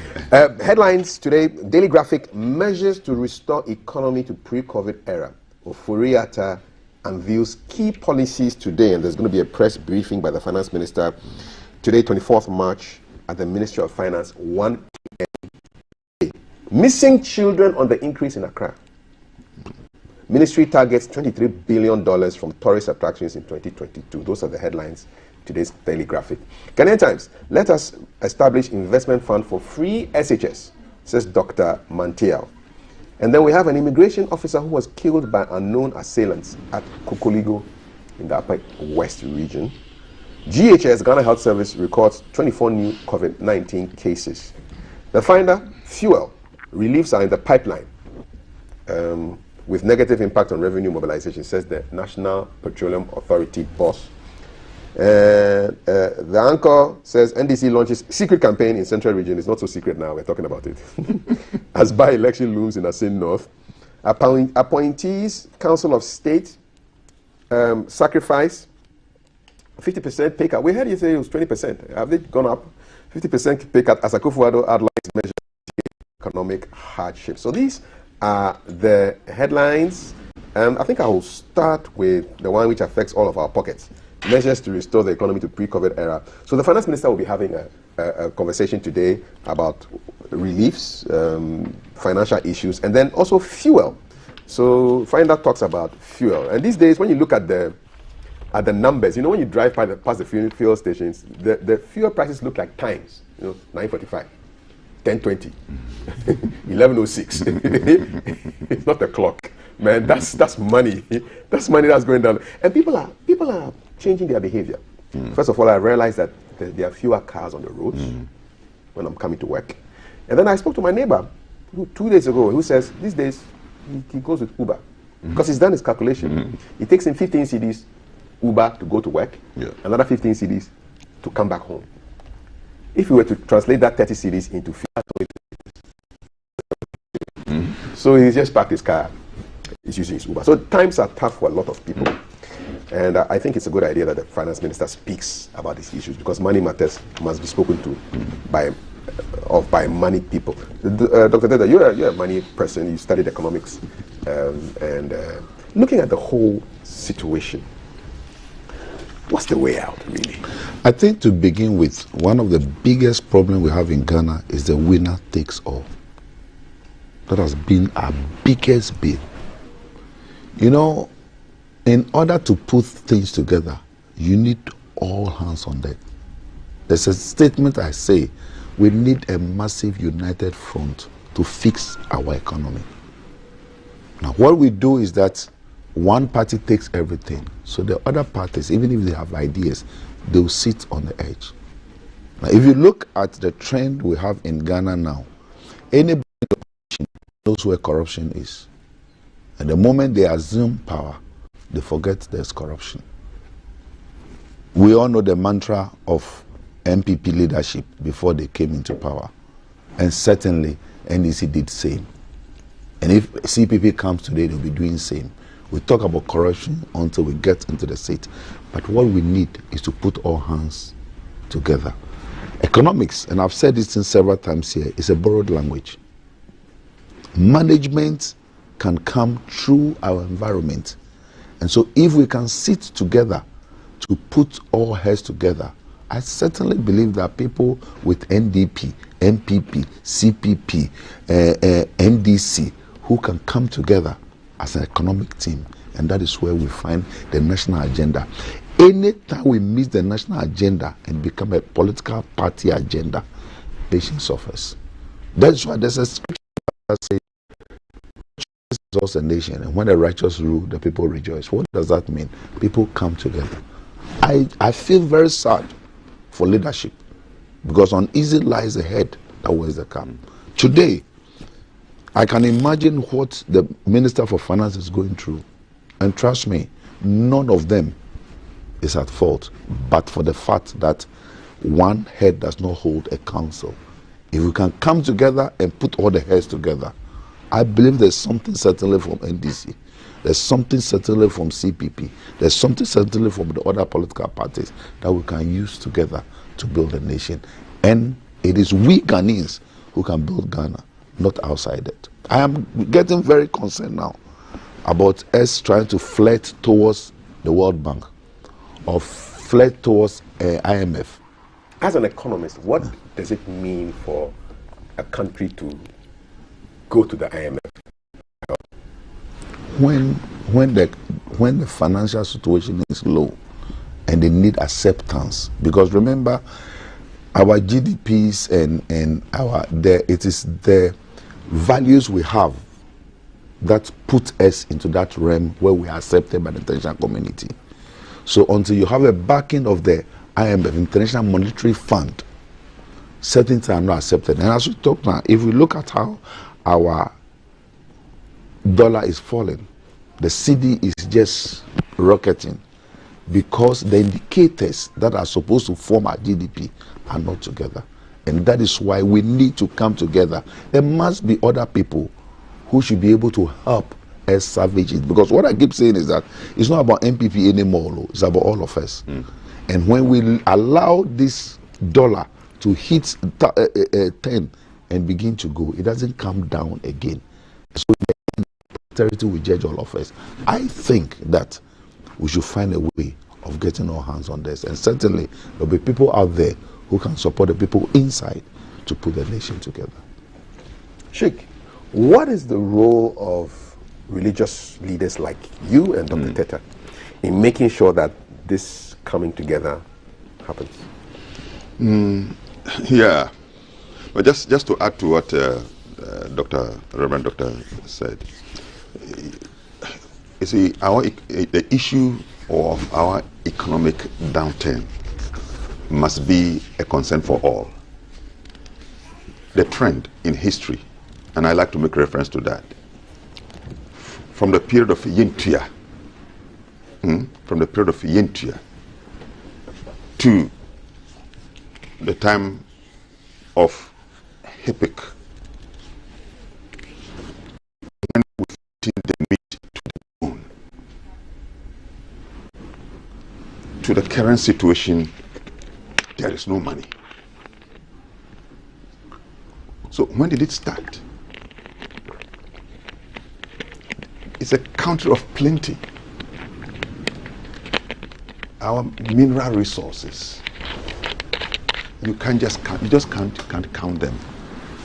We are a small nation, endowed, given just by grace, God's own grace. We've produced the most intelligent of people in our country. So why are we where we are? And so your question comes for us to say the ethics of leadership, because every leadership, like I said, I like making reference to Professor Adai. Stephen Adai. Former GIMPA boss. Yes. I was given an honorary doctorate yesterday at GIMPA. Oh, yeah. Oh, really? He was honored, yes. Oh, yesterday? Yes, just yesterday. He and Dr. Grace Ami Obeng. Okay. Yeah, they were really... Cosmetics. Yes, cosmetics, yes. So I like to make reference to his attempt to define leadership in terms of functions. And he said, leadership should be able to determine or visualize a better future. So any leadership that comes devoid of something internal, having assessed and understood the current situation to visualize, there is a problem. But it doesn't stop there, but also the means to get to that new vision is so important, because it's a duty and responsibility human resources and everything of the nation put in. Say leadership is cause and all other things are effect. Yeah, so we, from the religious point of view, it's not that we are also perfect, probably if you put me there, but because I know I do not have the expertise to be able to do so, I will not even venture. So the one who says that I am able, and these are the political parties, and these are people who are found in the churches, the most. We owe ourselves a duty to be courageous as leaders. That such people, when they come to us, to put before them the real picture and how the people are feeling, and demand the ethical demands of leadership of integrity. So now every party that comes to power accuses the previous one of massive corruption. Every.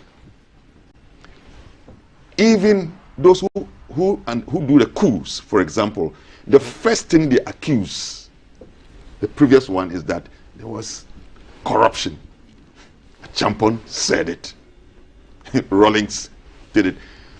Rawlings did not leave this world except that his mouth was wet with words like probity and accountability. You see, these are concepts or values that even in the conscience of our traditional people, in other words, even before religion could come into our domain, the divine religions, the way we describe them, our traditional people had values. They had values. The value of integrity, trust. Because when you plan, you are looking into the future, because what you are doing is not for you today, but even generations after you are coming. And that is why whatever you hold on to today in leadership, you are doing so because your time will pass. It's just a stage and others will come. And so from a religious point of view, we demand proper use of resources, avoiding profligacy, understanding that whatever you are doing today, you hold it in trust for people. Honesty and all those things are things that we must continue to demand. We also must be very conscious of global trends and to preempt and to be able to anticipate difficulties, and in our planning, add those. For example, Ukraine is happening today. We did not expect it. COVID came. We did not expect it. So, probably, then the experts should be able to also, and I think that the developed world have been doing that a lot, and that's why they are able to now go ahead and then leave us behind. We hope that, for me, when trends come to this thing, we must also, having said the realities, we must also keep on praying. And I think that we should also not rejoice in the current trend. Nobody should rejoice, because once you rejoice, you are likely to come and face a similar situation. But today, it must be our collective concern that is there something that I can contribute? Currently, we are suffering the pangs of the economic downturn. It is not affecting me alone. It's not affecting NDC. It's not affecting MPP alone. But that's where we find ourselves.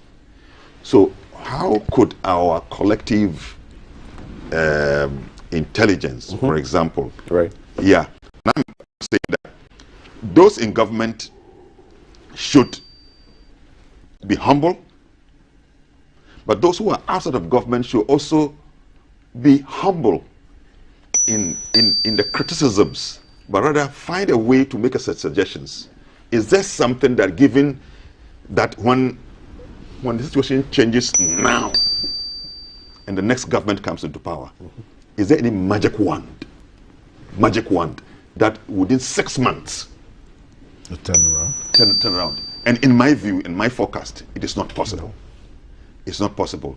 That's why we must all be enduring. The tightening of the belt means that situations are not going to be pleasant. That's what it means to tighten the belt. But those who are in the seat must tighten their belt first. And when we see that example, we will also then tighten ours. Where is your belt right now in terms of the whole? We want to know.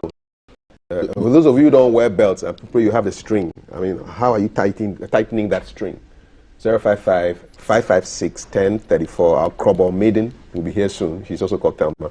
And she'll be here to read your messages. All right, 055-556-1034. My guests are with me, Dr. Lawrence Tete and Sheikh Aremia Shaibu. We are looking at the headlines. We started with the big one on economic issues, and there will be a press briefing by the finance minister today, the Minister of Finance, at 1 p.m. I'm sure a lot of headlines will come out of that conversation right from this evening up until tomorrow. So you keep your ears on that, and definitely GTV will be showing you that conversation you'll be having with the journalists and the people of Ghana on what measures are being taken to make things easier for all of us.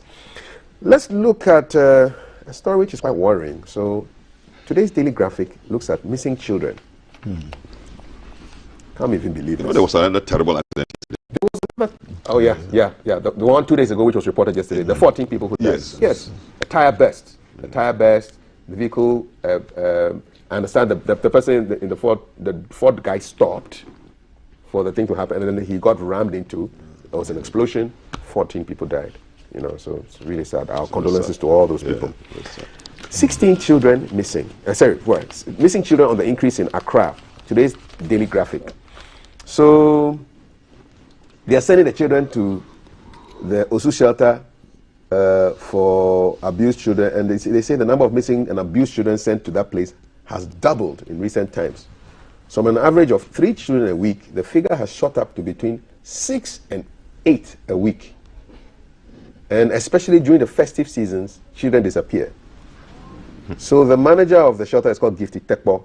She says the ages of the missing children are between 6 and 17. But also babies are being disappeared, for want of a better word. The Osu shelter for abused children is different from the one which is the Osu Children's Home. So this one was established in 2003. It's a temporary facility set up by the Ministry of Gender, Children and Social Protection, and it shelters abused children. Currently there are 30 children, including missing, abandoned, trafficked, and abused children. And I just want to know, how are they getting missing? So, so some of these children have been found on the streets by Good Samaritans, and they brought there. They couldn't trace their way back home. Some of them have their children have been abandoned by their parents, and wow, missing children. Dr. Tete, this is crazy. My wife and I many times had problems with this. Remember, we went to Europe when we were very young. She virtually grew up in Europe. I went to and so going back and seeing the children on the streets uncared for. And sometimes as you drive, you virtually see a child walking almost onto the street. And when you stop and you expect the mother to pick the child, they rather spank the child. Even this morning, I stopped to tell the mother that you need to be spanked, not the baby. We become so irresponsible. Maybe we need to get back to that place where social welfare picks your children from you. In Europe, if you leave your child under age, the state picks the child. And so you take care of the children well. A lot of mothers and fathers become very irresponsible, and they don't even care. They don't realize that the future of every nation are the little ones. We are seated here today because we're once children. You can never be a father until you've been fathered. So can you never be a teacher if you've been taught. So I think we need to really have a very strict way of handling it. And if even parents are sanctioned for leaving their children anyhow, I think these things will be kept. I have had the privilege of going to some of those children homes, and it's very heartbreaking. Sheikh, when you go and you go to Tema, or you go to a children home, or some of these children homes, there's one I don't even want to mention at all, because recently I went to that place. I spent about 5 hours with the children. And if you hear the testimony of some of those children, it's very sad. Not only have they been molested and abused, but some of them have been left with incurable diseases. Yes, HIV. There are children today who are carrying HIV. Little children like 6 years, 7 years, 8 years, 9 years, less than 18 years old, because somebody abused them. And even moving forward. And remember this stigma of when a child gets abused, sometimes you don't want people, and so we don't even report them to the police. So a lot of very wicked people are taking advantage of little ones, and we need to really be mindful. Bible says, the word of God says, a child is a blessing. Children are blessings. There are people who are walking around today paying big sums of money into gangs and hospitals, and they're not able to get children. So please, we should guide our children. If we want a better nation, we should bless the children, because scripturally, people who bless children, God blesses them. I think if we look at it from that point of view, we'll be very mindful. And a lot of people who have also the chance to even take some of these stray children to help them, don't molest them, don't abuse them, don't take them for granted, because for all you know, those are the people who will come. I have a story of a young man who said his father was getting too old, so he wanted his father to go to the old people's home. And his wife said, yes, quickly, we need to get to him. He's disturbing in this house and everything. We want somebody to train. The old man is worrying us. So they carried the old man to the people's home. When they carried him, they said, Mr. Peters, why is your son bringing you here? The son said, I'm tired, look, I want to tell you. They said, gentlemen, come. This is not your father. He picked you from this home when you were 3 years old, when you've been thrown away, and he brought you up and made you his son. He never had a child of his own. By this time, tears were flowing down his cheeks and his wife, and realized that the man they abused helped them. So do we also not know who will help us in future? So I stand here today, maybe myself as a minister, preacher, and Sheikh will tell you that don't take children for granted. And most time, we spend all the energy on the adults, and the children, we don't build them up. If you look at the trend of Ghana today, a very sad thing I'm about to talk about, Kafui and Sheikh, what we knew at O level, our children who are doing masters don't know it. Because a lot of children were neglected, were left in the hands of the teachers, were not monitored. And today, if you give a student a paper to write, you read it back and you wonder where they studied. Simple spelling. And I encounter them a lot. I sit on a scholarship panel and we interview people, and you see a well-dressed person with a very nice result, but it's empty-headed. So I think we should go back to the basics again, get our teachers and our mothers to be sensitized and to be educated as to how they can take care of our children, so we can have a better future. Because if you train a child the way of the Lord, they don't depart. Check. You're looking quite pensive. Yeah, I mean, matters of because you see, I have been a child before, and I used to, when I was in office and when I meet teachers, I will bring my picture when I was in P3. I want to see that picture. And somebody has taken it, and I can't find it now. I want to see that picture. And then I will tell them, can you check whether you can see it, you can find me. I give it to them. They will go through and with difficulty, they are unable. Then I will point at, then they'll break into laughter. And so that same small boy is me. See, so like doctor said, you see, children are a blessing. So in our mindset now, children are no more understood as blessings of God, but a burden. Inconveniences. Yes. Burden and inconveniences. And that is why a mother who has gone through the pain, 9 months of all the stress of pregnancy, the pain of labor, and she gives birth to life and she lives the child. Or a father who was looking round, get a very beautiful woman. Now he goes to her, she picks seed, now gives birth, and he leaves that son and goes away. And so there's a shift in our mindset from the fact that children are a blessing, rather they become a burden. And I think that because of that, when a child leaves home, we don't care. I used to have a practice. I don't know whether it is a good practice. I stayed, with all respect, I stayed in Nima before. Yeah. 6 p.m. my children never went out. I know it make people unhappy with me. Yes. But that is how I felt, to provide a certain safety net. Yeah. 6 p.m. End of story. Curfew. And my children became used to it. It was a curfew. It was a curfew. My son, my daughter would never step out of the home. Their mother would not even send them out. That was me. Because I cared so much about what God has given me. See, children are the seed of generation. They are an element in the process by which God perpetuates the human species. Families.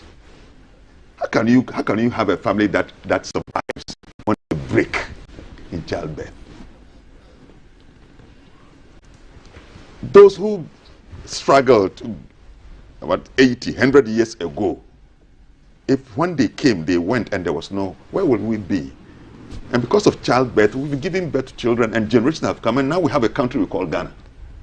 So parents, I think that we need a certain, where the challenges of life today is such that we need to now target the family and teach people what it means to be a parent. Look, it's a blessing to be a parent. I tell people, when you are a young man, a young lady, yeah, you are a young man, just a man or a woman. When you get married, your status changes. The man, you are called a husband. You see, it's a promotion. You've elevated. You are no more just Mr. Kweku. Or that. You know, in somebody's life, you are a husband. And the young lady now is called a wife. It's a promotion. When the first child drops, you are no more just a husband. You're called a father. A father. The woman's called a mother. You know what it means to be a mother? What it means to be a father? These are status. So for you to reject this noble and glorious status given to you by God through childbirth and to neglect the child is a terrible thing. And that's why, in my belief, the prophet says that all of you are shepherds and you stand accountable before God on the day of judgment as to how you tended your flock. So, parents, please, don't see your children as a burden. If you have a challenge, institutions are there. Take them there. Talk to institutions. Government is there. You know, DOFSU and other things. They will ask for help from the family. Ask for help. Yeah, it used to happen back then. Yeah, we look after other people's children. Yeah, ask for help. Take them to school. You know, don't neglect the children. Ask for help. These children, who knows? Like Reverend said, who knows?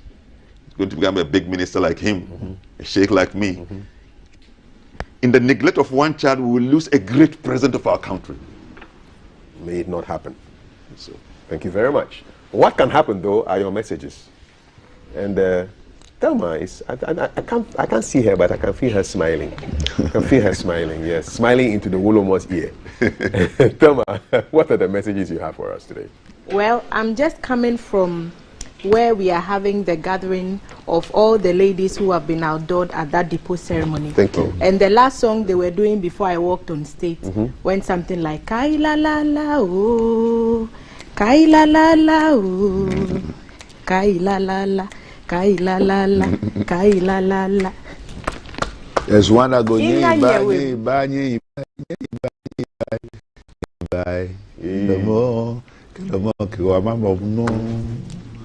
this one, it's going to maintain now. So yes, someone yes. and the dodo, that's yeah. People, lo are not here. Yes. In Papa, Dang Benoji, in Mamiji Gando. Kanyangeke. Nice one. I heard you saying two heads are better than one. Yes. Yikake dam is what the Dangways will call two heads are better than one. I hope I'm representing the Krobo people creditably this morning as Dipoyo Afi. Thank you for sending your messages across to us and sharing your thoughts. And I'll pick some of them now. Nat from Audome says, good morning, host. We, your listeners, are proud of your station. Ghana is doing better regardless. The economy will soon be back on track despite the war between Russia and Ukraine. Anado is fixing it, and you're sending greetings to the people you love. This wonderful show. We need to come together as a country and build our motherland. And you're saying greetings to Dr. Lorisetta, His Excellency, and he says the love is deep. I love this statement by the Sheikh. Children are the seeds of generations. That's according to Frederick. Tonya Dome says, I think political parties think more of coming to power rather than thinking of the nation's problems, and feel they are more Ghanaians than those who are not aligned, who have not aligned themselves to a political party. Our attitude must change, Reverend and Sheikh. Let's all continue to pray for our nation and political parties. Good morning. My name is Wilson John. I just want to say you all look good and keep doing the good works. Thank you so much, Wilson. Our looks are made possible by Rate Cultures. Follow them on all social media handles. Rate Culture. They are responsible for putting all our looks together throughout this month of March, where we are celebrating our heritage. We also find people. We're also responsible for some part of the looks. Tell looks that Reverend and Sheikh too deserve to be. We do all they give to you. They don't give to us. So we protest. Yes. Look out for them. We protest. So we'll put a last effort in next week. And we'll sort them out. And then blow them. They should come and sort us out. But we come on our own. Yes, we'll sort them out. The Dangwe say pa yalo leriabue. Meaning, I want to remember the Dangwe expression. He said, no papa pelo. No papa pelo. Le puono. No papa pelo le ne puono. Le puono. It means the one who does the good thing is the one who also does the bad thing. Okay, papa is good. The girls will say fire lo dragbe. The one who goes to fetch water from the riverside is the one who breaks the pot. Truly. So no papa pelo le puono. A day without GTV breakfast leaves me restless. Good morning, honorables. The crew looking dope and says they are missing our life-changing wisdom nugget by Dr. Kofi Osei Kusi Quinty Mochumi. Mochumi ka. Mochumi is thank you, right? Yes. Mochumi. Well done, thank you, all that. Hi, Kaf. I wish these two men should be our president and vice president. I like them too much. What's the promotion? That's the last thing I want to do. I would never want to be a minister. I'll never want to be a president. I'll never want to be a parliamentarian. I get very sad for them. If you are, imagine you're an MPP member and you're counting votes from Denu. Or you are NDC member, they are counting votes from Manchester. From Manchester. It's not going to happen. I want to be a preacher. Yeah, straight out. Less stress. More messages coming in. I know Central, aka 11 is good. Good morning, Kaf. The economic climate hasn't been so good. COVID-19 and the Russian and Ukrainian war has further exacerbated the economic pressure. I strongly believe that President Nanado will take steps to mitigate these impacts on our economy. But let us also think that all the problems are coming from Ukraine and Russia. We must also bear responsibility for some of the problems. That's my view. Yeah. Okay. GM CAF, the fuel is my problem. Can you imagine that on 26th of February, I used a Sonata of 2.5 engine capacity and bought petrol 140 Ghana from Ho to Tema. 2 weeks time, I used Opel Astra of 1.6 engine capacity and I bought petrol 280 for the same distance. It's too much. Something must be done about it. That's according to George. James Frimpong says, good morning. I think Ghana should think seriously about the concept of union government proposed by the late General Kutu Champong. That way we will solve this problem of the extreme partisanship and the winner takes all phenomenon. Amisco joins Amisco Spelele from Kaswa, and he said Spelele from Kaswa. Available data clearly shows that COVID-19 has brought harm to economies, but I trust President Nanado to bring back Ghana's economy to life. Reverend Eddie is mentioning you, Kaf, and says Numo or Togbi Kafu. Good morning. I believe as long as our politicians assume power just to defend their parties and not the nation, we should be expecting worse times. Patriotism is absent from Ghana now. Eddie from Medina. Monica says, good morning, Kaf, and your esteemed panelists. Reverend Dr. Lawrence Tete has spoken well on the winner takes all, but this winner takes all will continue in Ghana because once a party is in opposition, its prayer is that the ruling party fails so that it also comes into power. So an opposition party wouldn't like to be part of the ruling party. Just look at what is happening in Parliament over E-levy. Tresha Hanye Manye and says, Numo and your honorable guest, congratulations to Dr. Lawrence Tete. This you reap what you sow most profoundly and positively. Our youth must emulate him and others who I cannot mention because of the fine protocol who are making us proud. Aiko Ofe, Ghana is proud of you. Gadangme is proud of you. And she says, Thelma, you are overdressed for depot. I'm not overdressessed, Trisha. The older ones in the depot train always cover up, and the younger ones always show a bit more skin. Tell them. I am not overdressed. I'm properly fitted and attired as a depoyo this morning. You want to see some skin and some curves, the younger women will show you that. Because I'm 15, they are 10. You nokotoma. What does that mean? You oba penny. You nokotoma. They supervise. So from my chest to my ankles, you don't see anything. No. Of course, there's always a procession where the older women get the opportunity to unveil themselves if they wish to do so. So perhaps we'll invite you into the studio and then I'll do a little unveil for you. Okay? Because do you know what is under this one? You don't know. And that's the beauty of the depot dance. Those who have already unveiled theirs, you see them with their curves and all. But those who have covered up have covered up. So I'm very, very appropriate. Thank you. Look at how people are taking it off, taking it off. More messages coming in. Our WhatsApp number 05555 Can I take some more?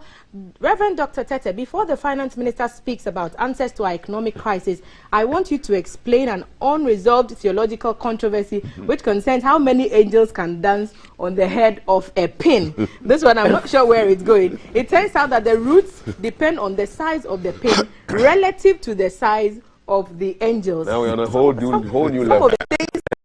There's a whole new on level. This screen. Musa Abatwa in Kumasi says, when we call on Mekufado to cut waste by reducing bloated sides of his government, we were told by the hypocrites that the end will justify the means. And now the same people are asking him to reduce his size of the government. Where in the world 104 ministers and 989 presidential staff is working as government machinery? And so you're going on to speak there. Those are your thoughts and you reserve the right to them. Master Plan Junior says, almost every country is suffering and struggling, and Ghana is no exception. Let's all contribute positively in building our motherland, working together, bouncing back together.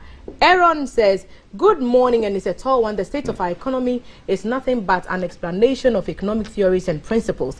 And you go on to make other longer statements. I want to pick as many of these comments as I can, so keep it as short as possible. Amos Azanu from Kumasi in Central Tong says, good morning, Fonye Kafui Fonye, my big brother. Cut down in allowances wouldn't change the economic situations in Ghana unless the president is ready to cut down the over 1,000 staffers in the Jubilee House. I tell you that Ghana's economy is in shambles and the current government have no idea of government.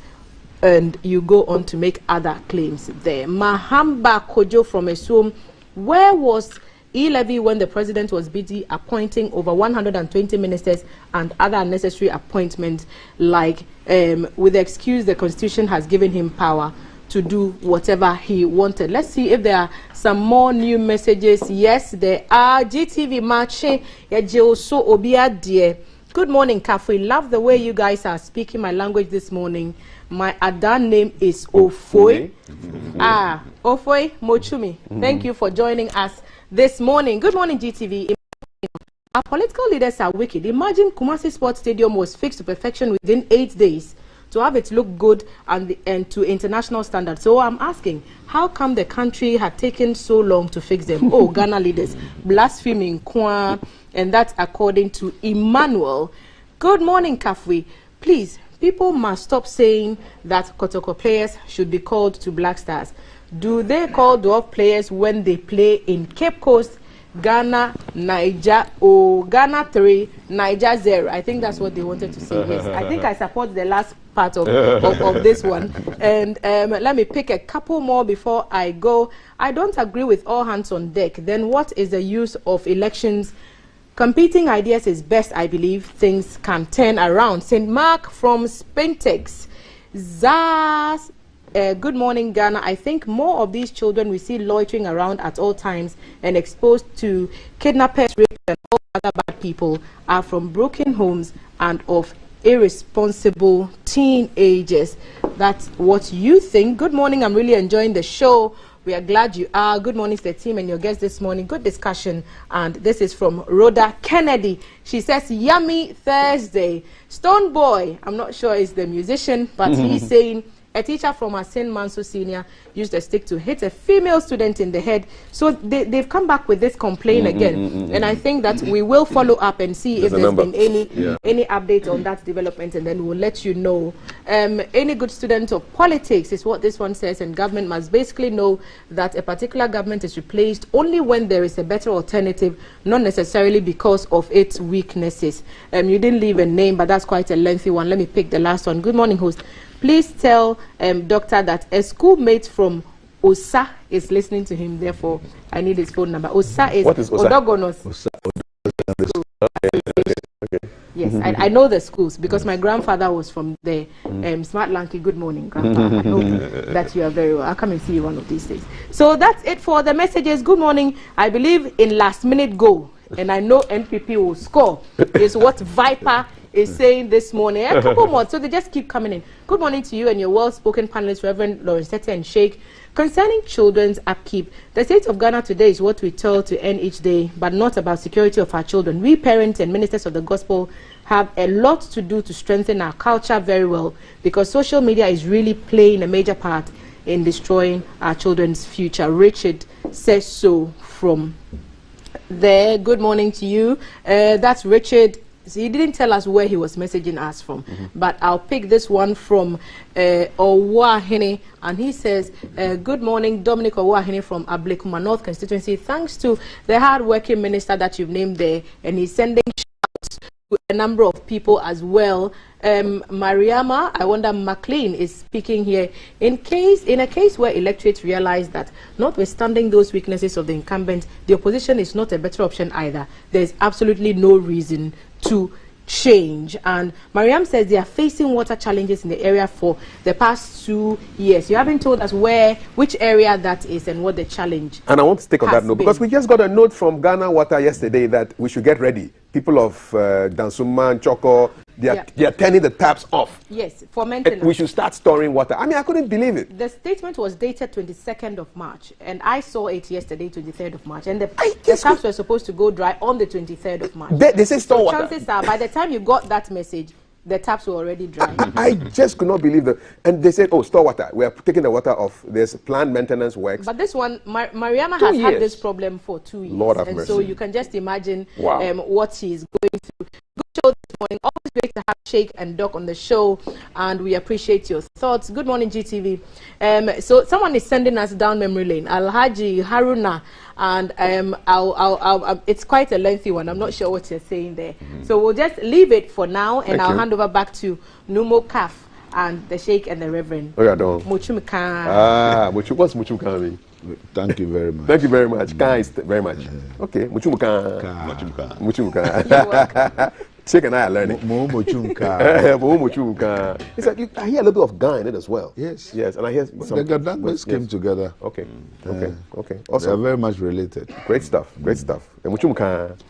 Yes, indeed. There was a story I saw online that involving betting. I saw this on starfm.com early this morning, and I thought I would share it with you. So this chap basically takes 800,000 of his company's money, invests into betting, does not win. Then there's an audit, and if they find out that it wasn't just 800,000, there was another 200 and something thousand missing, and this money had gone into betting. So this man had squandered 1 million cedis plus of his company's money into a bet. I mean, it's a shame. It's crazy.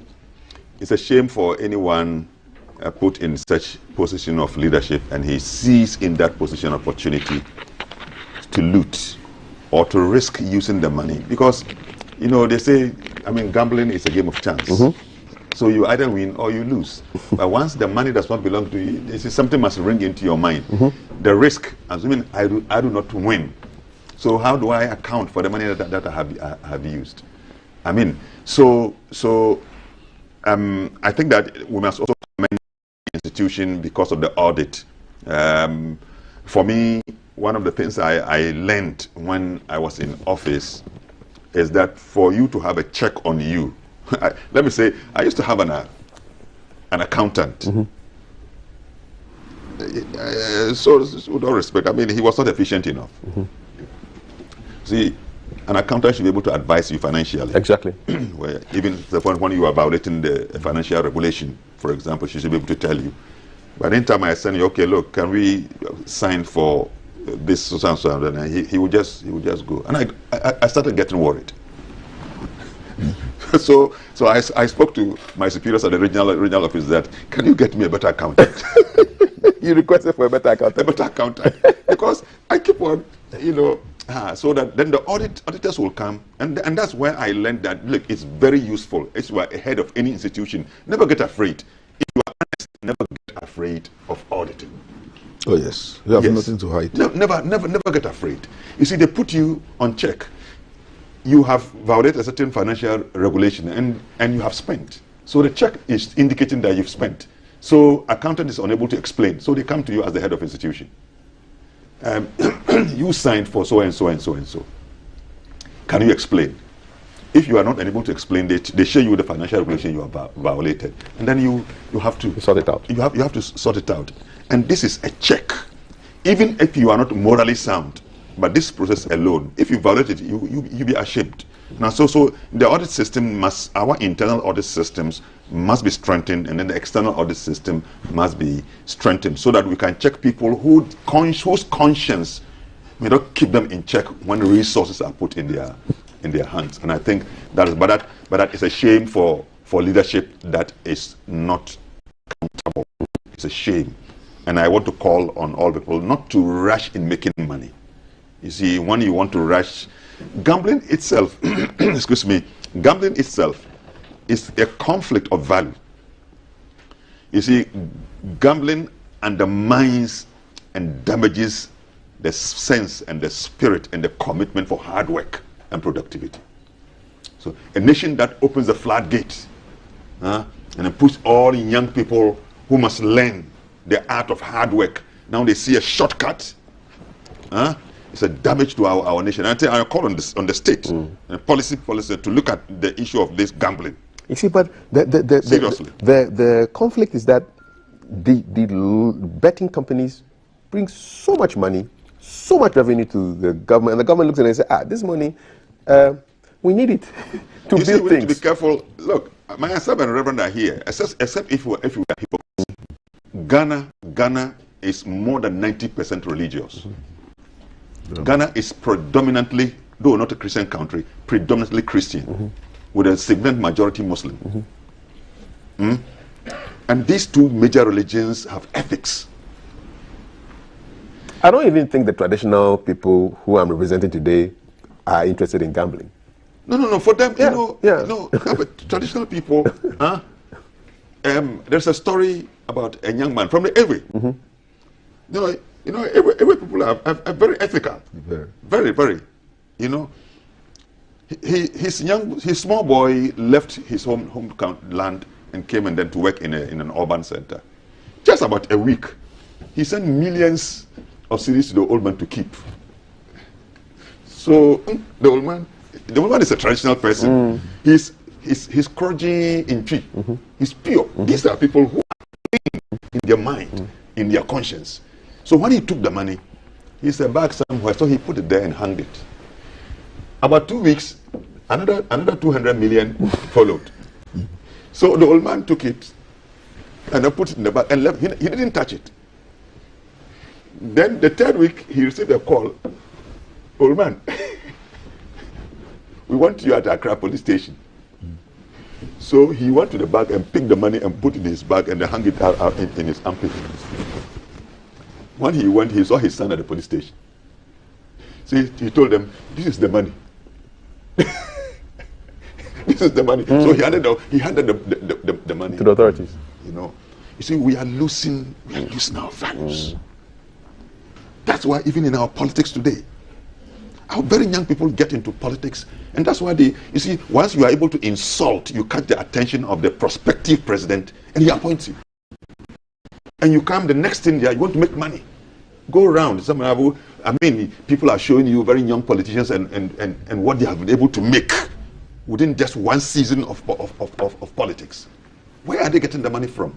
So probably we are doing this, but in another way, in another field, people are the rush to become rich. Yeah. We have lost our values of self-contentment and selflessness in serving our nation. Selflessness. Look, when you get into official office, it's an opportunity. I was in office, I worked for somebody, and he was going to give me money. I said, why are you giving money? I said, I'm taking salary. I'm being paid for. That is because of you that government put me here. So why? I'm not doing you a favor. I told him, I'm not doing you a favor. And that's why at the end of every month, government pays me my salary. So I said, no, I didn't need it. So we need to really have something inside, a promise on my honor, to be faithful and loyal to Ghana, my motherland. These words for me, they are profound. But how do we give practical expression to this? And because we only sing them as slogans, like Reverend said, we send them one thing, and we go there into the office, and it's a different thing. Rev, I want you to comment on this sports betting, but I'll give you some more details. So this guy is an administrative officer, and he's in police custody right now. According to state prosecutors, they confirmed that he spent 1-point-something million cedis on sports betting, was fingered after an internal audit that was conducted by the company. So they found out that some money, 800,000 was missing. Then they did an investigation. More money was missing. He went and bet, did not win. And now he's in a lot of trouble with the state. He's going to be put before court and dealt with. How do you resolve this sports betting thing that the youth are so attracted to, vis-a-vis, okay, the state says they want to make money to build roads, hospitals? I think we need to educate our people. There's nothing like a shortcut. The reason why a lot of people are in trouble today is that they want a microwave environment. And like Sheikh rightly said, there are a lot of young men today, whether Muslim background, Christian background, who look at people and their pedigree and they said, I want to be like you. A gentleman came to my house, a man of God, a young man of God, came to my house, stood by the pool, and when he came back into the house, he told me that in the next 2 years, he's going to get twice what I have. I received it in Jesus' name, and then he went on his knees. So I slapped him on his back. That's right. My wife was your man. No, you were getting bully. I told us standing here. Remember very well. You were there. And do you know what I've gone through? I stayed in Hungary in the cold, studying the economic university. I came to London School of Economics in the cold. Sometimes the English they even speak at LSE, I didn't understand. I went through painstaking time, learning, writing books, doing things. I struggled through to go through the ranks.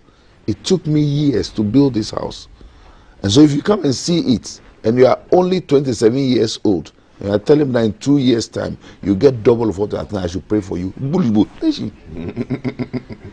I think we present wrong picture of success, and that is what is causing the trouble. Is it also that the young people don't know the right questions to ask? Because I think a more intelligent question was, how did you get to where you are, sir? If he knows the trouble I've gone through and what I've gone through, exactly. If he knows the painstaking time. But what it is that sometimes we evaluate our lives. You know, if you look at the church today, and there's a subject, I'm being interviewed, I think, next week on one of the stations, the star stations, about religious leaders being taxed. Yeah. We have created that thing. If you count the number of pastors who are blessed in Ghana as against the number of pastors who are hustling, you'll be shocked. And I can tell you this at my hand's if you take 10 out of us, a lot of people don't even have bicycle to ride. So if you look at the pastors, you look at Dr. Menson Tabe, look at Archbishop Duncan Williams, look at Aji Asare, look at Kwanchankra, look at some of us, and you think we are driving Land Cruisers and we have nice houses, and you use that to judge the church, you have missed it totally. Unfortunately, the intellectuals in this country who are very arrogant, they're anti-religious. Very certain we need to deal with. The Christians and the Muslims must come together. There are a lot of anti-religious. A lot of people think politics is even better than religion. Meanwhile, when they die and they are in trouble, they come to the religious leaders. And some people will come, you see an intellectual come and say, tax the church. The church is going so much. And sometimes you'll be surprised, we speak by faith. What the church does, if you tax the church, is called double taxation. From my account and economic background, if you tax somebody twice, the person pays tax and come to church and you come and tax the church again, it's called double taxation. But having said that, it is because of the picture we create that makes people think that they have to get overnight. A lot of people come from Europe, and I'm happy I live in Europe myself. Cleaners, they clean toilets, they clean kitchens, they clean hospitals, they clean mortuaries. And then when they come and dress and live flamboyantly, and people think something out there. Most of the boys today are in Sakawa. The gentleman, myself and Pastor Two Roxon are praying for now. He's gone insane. He went to Sakawa. We prayed for him. It went out. And if you know the things he does, you'll be shocked. He can have about 3 mobile phones. Takes the girls, sleep with them. By the time you realize that he's gone off, it's too late. So we need to let people know the reality of the hazards of mushroom and microwave lifestyle. We should go through the ranks. When you go through the ranks, you'll not be a thief. You know, the reason I agree with Sheikh, a lot of people are going into politics today, into the church today, into a lot of institutions today, and the church is not exempted. Yes, exception. Because people think when you go, there's a quick way to get money. And that is why we have a lot of false prophets today. That's why we have a lot of charlatans today. That's why we have had a lot of thieves. And don't forget that this whole ministry we are talking about, even the church, and I'm happy I'm talking as a church leader. In the olden days, in the 70s when we were growing up, we had this thing, Professor Diago, Professor Issa, these magicians who stands on the way, Omuye Nkunya, and they make money out of it. Hindu Kabacha. Hindu Kabacha. Look at the name. Yes, I remember I have a cousin of mine who went to steal something from his father, and then he went to one of them, and they told him, he say, Hanja Haroja. And beat him. Eke nene onamilo, nkemi nabo. Eke onam nkemi biomi nabo, o jeans ke red. And beat him, Hanja Haroja. Later I realized he went to one of those magicians and they told him that when they slap him, they say Hanja Haroja, he'll get missing. He will disappear with the slap. He was still there. He was still standing there. I said, Bibio Minabo. I almost call his first name. We call him something Bibio. Bibio Minabo. Oh, jeans, red t-shirt. And it was early days of the revolution, 83. See, so I think we need to get ourselves into that realistic. Let's learn. Let's start from class 1. Let's go to class 2 and then get to class 3. Otherwise, you look at people and you don't know what they've gone through to getting where they got to. In the same way, there are a lot of people today who think that the best way to be a nationalist and a national patriot is to be a politician. I tell you a very sad situation. I met a very young man at the VVIP many years ago. And the guy foolishly spoke like an ignorant person. That should look at these sheikhs and pastors. This place is for us. So I called him and I said, man, you missed it. You were appointed whatever last month. This gentleman standing there, sheikh sitting there, the pastor sitting there, they are the ones who held the fort of the nation for you to come. You don't even know your left from your right. The fact that the police is in front of your car and driving a Land Cruiser doesn't make you abandon. And remember, your position is transient. We don't realize that certain positions we hold as transient. And so we compare ourselves. And that is why people want to amass wealth. But the sad thing is that they don't get to enjoy it. I can tell you today, there are a lot of people in Ghana here today who have a lot of money, but they are sick. I'm a man of God, and I should be able to say this. They are sick. There are a lot of people, what they carry, their money doesn't mean anything again. Recently, myself and this same Arthur Roxon, remember, there's a gentleman who came to us, who said a lot of people are worrying him for money and things and things. And if you see the car he came with, when he came out and he pulled his shirt, he was living in Katita. So the money doesn't work. In fact, somebody heard the story and quickly did a video clip on it and use somebody to do it. But we should be careful. Otherwise, there are certain things that will choke you. There are certain monies that will take you to prison. There's no reason in going into this and get to prison. And I will really beg our court system, in situations like this, let's at least punish certain people so it becomes a deterrent for others from entering into it, because our nation has come to where it's come from because people are becoming rich overnight, and unfortunately society pushes them into it. If you look at the number of people who go and sit in front of the minister's house, the MP's house, the politician's house, the president's house, the vice president's house, you push them into doing things they don't want to do. So please let us wake up and remember that when we allow ourselves to be pushed there, we are getting closer to prison. Couldn't have put it better. Can I share something? Yes, briefly. We've got about a minute left. I'm a Muslim. Yes. Occasionally, when I open my television, I saw a Christian preacher preaching. I live it there, and the prophet people of him told us that he says, wisdom or knowledge is the lost property of the believer. Wherever he finds it, he must take it. One day I was driving with my small boy in a car. Pastor Otabil was preaching, so I left it there. And he ended on a note, and that note, I have never forgotten it. He said, he was talking to young people. He said, don't rush in life, go through the experience. And that's the way, that's the tone, and I have picked it. So I told my small boy, and my friend is called Abdullah. So I told him, have you heard it? Have you heard it? Don't rush in life, go through the experience. A lot of young people do not even have regard for mentorship. For it to see him the way he is, how successful he's come, to be patiently guided and coached. That length of period of mentorship is what shapes up and gives you all the skills and strength that you need. That when he fades away and is no more and you take his place, you can even be more successful. I call on all young people, including those young politicians, even in politics, get a mentor. But that mentor must be a worthy mentor that puts you on a political track of integrity. That one day, if he's no more and you become the president, you would have become somebody we can be proud of. Thank you so much. Well spoken. Shalom to both of you. Salam alaikum to you, Sheikh. Thank you so much. Regards to the old man. Tell him. And Dr. Tete, we're supporting you for your award next week. Thank you. And Sheikh, thank you for the message you sent. I think that was wonderful.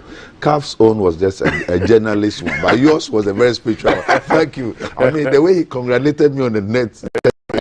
You loved it. So next week you are going to be my guest. I hear it's a very limited invitation. Oh, okay. Strictly by invitation. Of course, the embassy will not take chances at all. Exactly. But you are my guest. Great. I really appreciate it. Thank you so much. Sheikh Armia Shaibu is the spokesperson for the National Chief Imam, and Dr. Lawrence Tete will soon be adorned with Hungary's highest award. And we are proud to have him here on our show every Thursday with Sheikh to talk national issues. Gentlemen, I wish you the best. Thank you so much. Have a black and white day. Yes. We've got conversations on the economy. We've got Throwback Thursday. We've got your messages on 055-556-1034. I have no Ga proverb, so I'll say, Abanabo. Stay with us. This is hashtag GTV Breakfast, hashtag Heritage Month. Mokoshi Bemo, Mokoshi. Mokoshite. Nini abu na koloye. Obada obani na jelo money. Oba, hey, Charlie. Obani na jelo money. We'll be back. Don't go anywhere. Stay with us.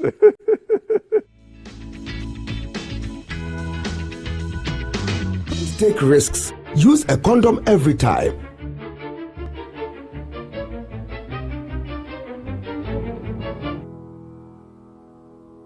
Always come prepared. This advert is brought to you by the Ghana AIDS Commission and Ghana Health Service.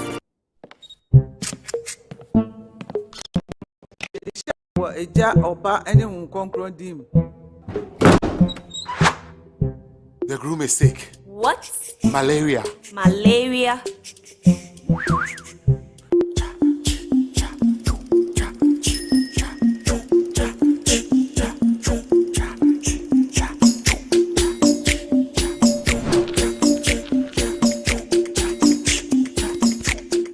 Lufat. Lufat.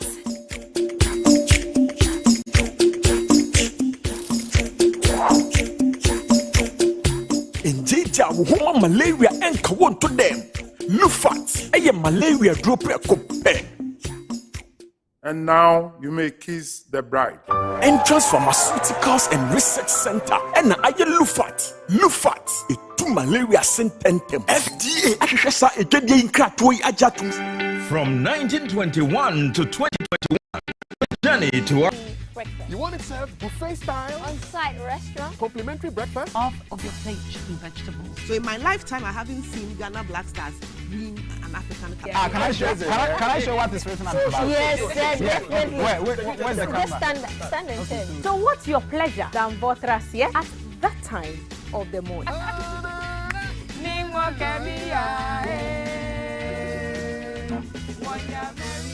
So never skip breakfast. On GTV Breakfast. From Monday to Friday at 6 a.m. We've got you covered with a trusted team. I know we've all become a little paranoid lately.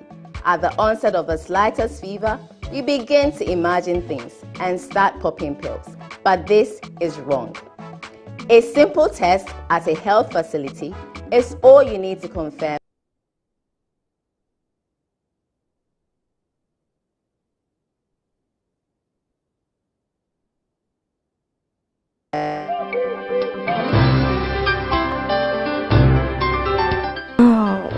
Today he has been extra sweet, and the way he looks at me. I have done everything by the book. It's on. Hey, but I have to get some condoms, Charlie.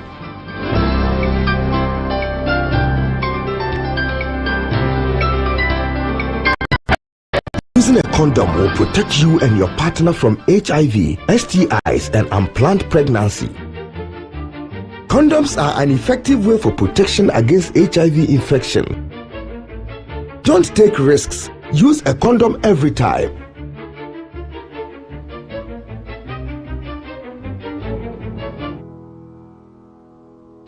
Always come prepared.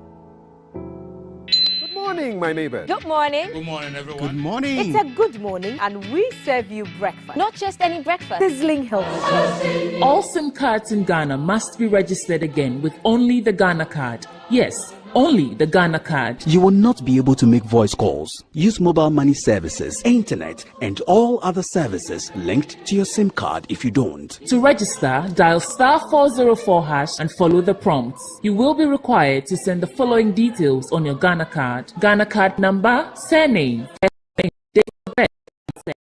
Then receive a special code which you will present to your nearest service provider agent or customer care center for your biometric details to be captured. Remember to add your digital address. Dial *404# on your phone to start registering your SIM card today. For more information, contact your service provider on 100 or the National Communications Authority on toll-free number 0800 110622. Register your SIM card to stay connected.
Yeah, all the time. Okay, let's take a peek. Let's take a peek at I brought my spine. There are certain things that we do to help the children with their brushing. And there's much more on offer on GTV Breakfast. You want it served buffet style? On-site restaurant. Complimentary breakfast? Off of your plate chicken vegetables. So in my lifetime, I haven't seen Ghana Black Stars win an African Cup. Can I show what is written on the box? Yes, definitely. Where's the camera? Just stand and turn. So what's your pleasure than Votras here at that time of the morning?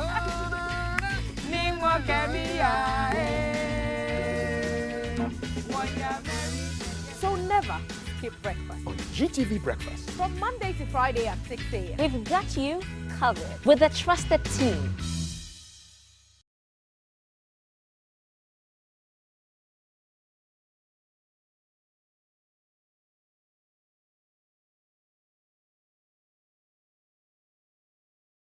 Good morning, my neighbors. Good morning. Good morning, everyone. Good morning. It's a good morning, and we serve you breakfast. Not just any breakfast. Sizzling helping. A la carte. Yeah, all the time. Okay, let's take a peek. I brought my spine. There are certain things that we do to help the children with their brushing. And there's much more on offer on GTV Breakfast. You want it served buffet style? On-site restaurant. Complimentary breakfast? Off of your plate chicken vegetables. So in my lifetime, I haven't seen Ghana Black Stars win an African Cup. Can I show what is written on the box? Yes, definitely. Where's the camera? Just stand and turn. So what's your pleasure than Votras here at that time of the morning?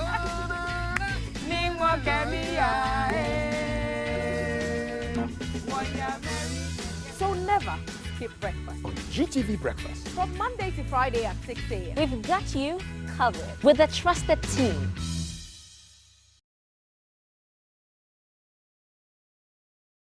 Good morning, my neighbors. Good morning. Good morning, everyone. Good morning. It's a good morning, and we serve you breakfast. Not just any breakfast. Sizzling help. Our centenary has been amazingly worthy. Azar Group is 100 years and continues to achieve greatness. Main brands which were in the company are Azar Tex, which is an emulsion paint, texture paints, which we were the first people to produce it in Ghana, and Azar Gloss, which is oil paint. We were the first people to produce the carpenter's glue. Now we have new products like silicone paint.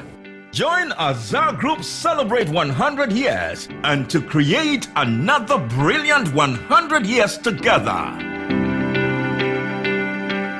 Hey, tell me more. Tell me more. Hey, tell me more. Tell me. Beer. Emma will worry me. Watch me, you come 1 week, Mr. WBT. Oh, now, yes. Buga, Nade. Senior, name me and you ma cut down my business is a collapse. I'm out of bounds. So, take quick credit in Ghana. Quick credit? Yes, quick credit. Who Pesica? Eddie, a true Judium. We are government and a private worker. Who Pesica, they are till hot so. We are Busumi Juma. Who is Sicadia bibin temper so quick credit when my loan and what you are in Kakaka. Now, and let just some Cassian say, a collateral free loaner, Susu, savings, account opening, and a deposit as MBL. They hear and say, who Ghana card 2022 year, 1 year Juma, now one hour young. Who need excuse here? Quick credit.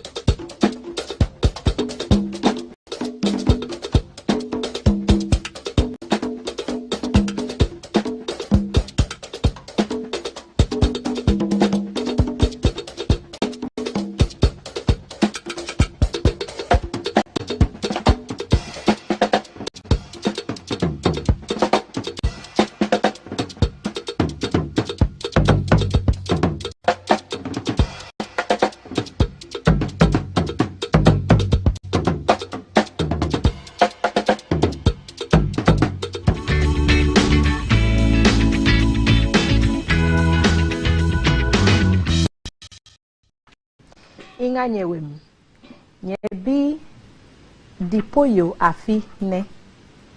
I'm speaking my Krobo today, and I've just learned a very interesting proverb in Krobo. It goes like this: Anye tonye nani loko anye emibi, which means you look at the mother, the legs of the mother of the sheep you want to buy. If you want to buy the child, so if you want to buy a kid, which is what we call the baby of the sheep, you look at the legs of the mother. If you want to marry a woman, look at your mother-in-law. So as you see me dressed like a bride here, and I'm ready for marriage, you look at my mother and you know that my future is bright because I have a very, very beautiful mother. Ahio Tonye Nani, Loco Ahio Emibi Mochum.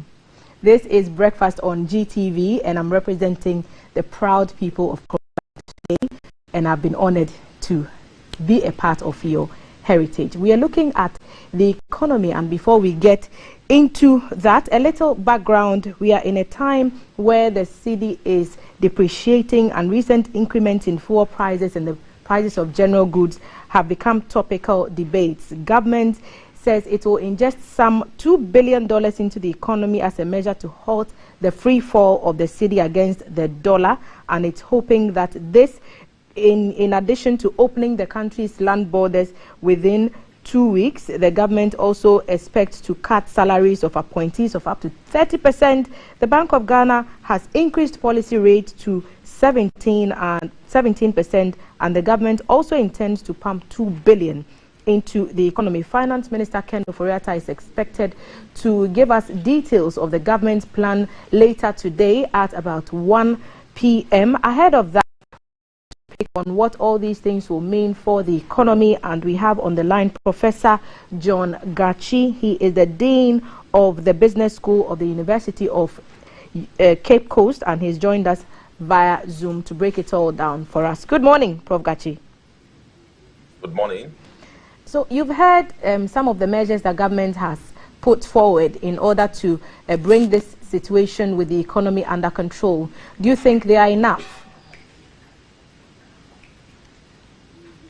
Well, it's not about whether they are enough.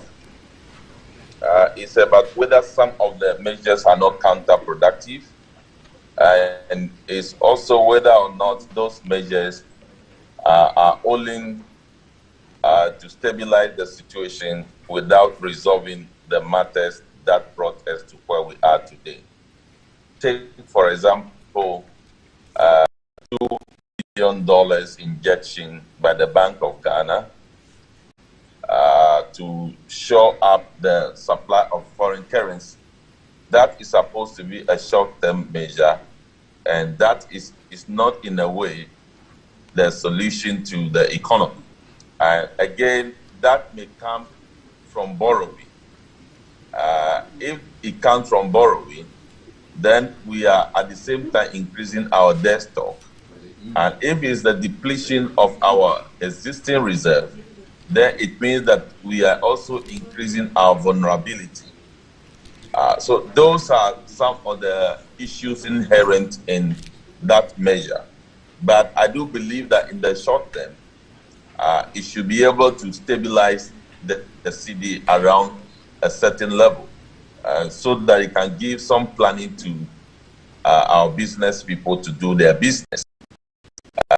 Again, if you take the increase in the policy rate, I think that is a right decision because it's a reflection of the fundamentals at the time that decision was taken.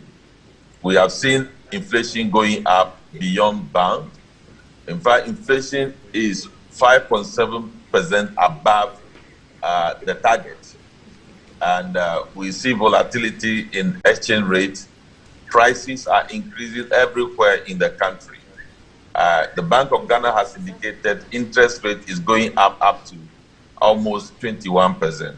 So you need to increase the policy rate to be able to deal with rising inflation. If your theoretical conception that we have too much money in the system, then you believe that people will be attracted to higher interest rate of your instrument, and that will mop up the excess liquidity.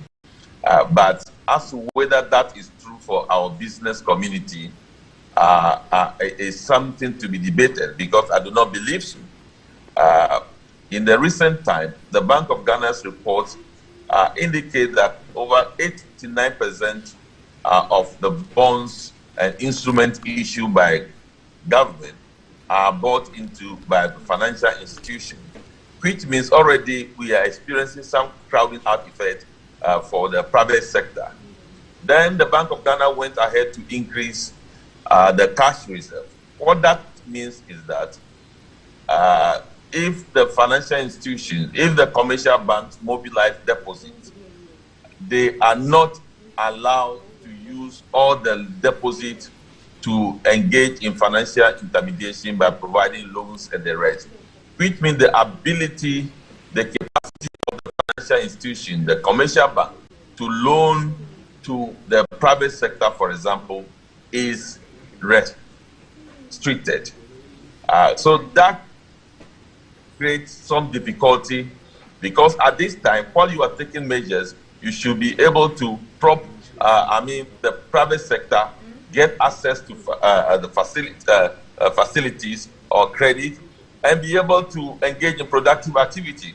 But this is the time that we are limiting the bank's ability to churn out deposit into loan for the private sector. So these are the counterproductive nature of the decision taking.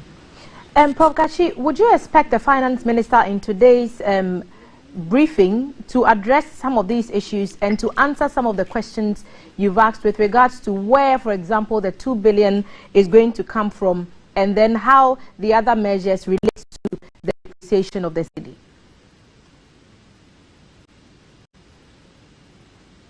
Well, I think the minister may talk about where the 2 billion may be coming from. Of course, the minister can be silent on that because they have already indicated that it is the Bank of Ghana that is providing the 2 billion. So it is Bank of Ghana that should be telling us whether it is the depletion of the reserve or it is a loan that they will be giving to government. And who will be paying that? Will it be added to our existing very high debt stock of the country? But that is not for me so much of an issue that finance minister should struggle with. The key thing is the counterproductive measures that have been put in place. That in itself will be defeating the excess of trying to stabilize the system and allow the private sector to contribute in a boss manner. As an economist, and you teach economics, I've been your student at Central University student at some point, what would you have suggested to be some of the solutions to these counterproductive measures you're referring to, rather than what government has already put forward as proposals? Well, I believe that government should have been silent. The Bank of Ghana should have been silent on the issue of the cash reserve. I believe the increase in the policy rate, even though some...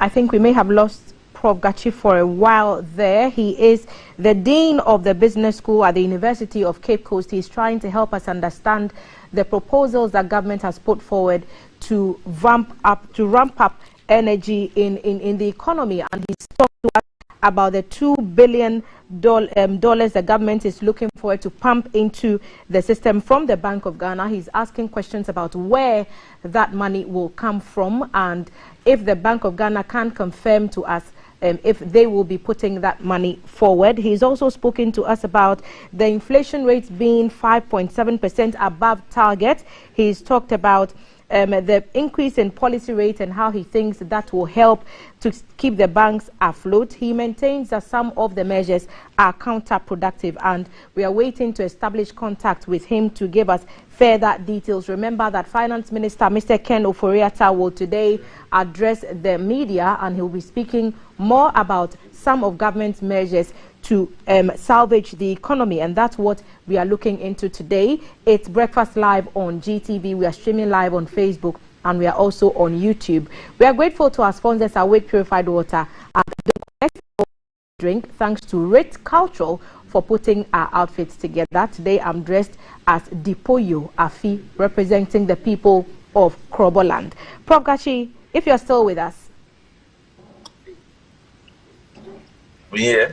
Thank you so much. You were telling us about what the Bank of Ghana should do when it comes to the 2 billion and whether it's going to come from our reserves. Do we have any idea how much cash we even have in reserve to pull $2 billion off? I think that is why that explanation is needed.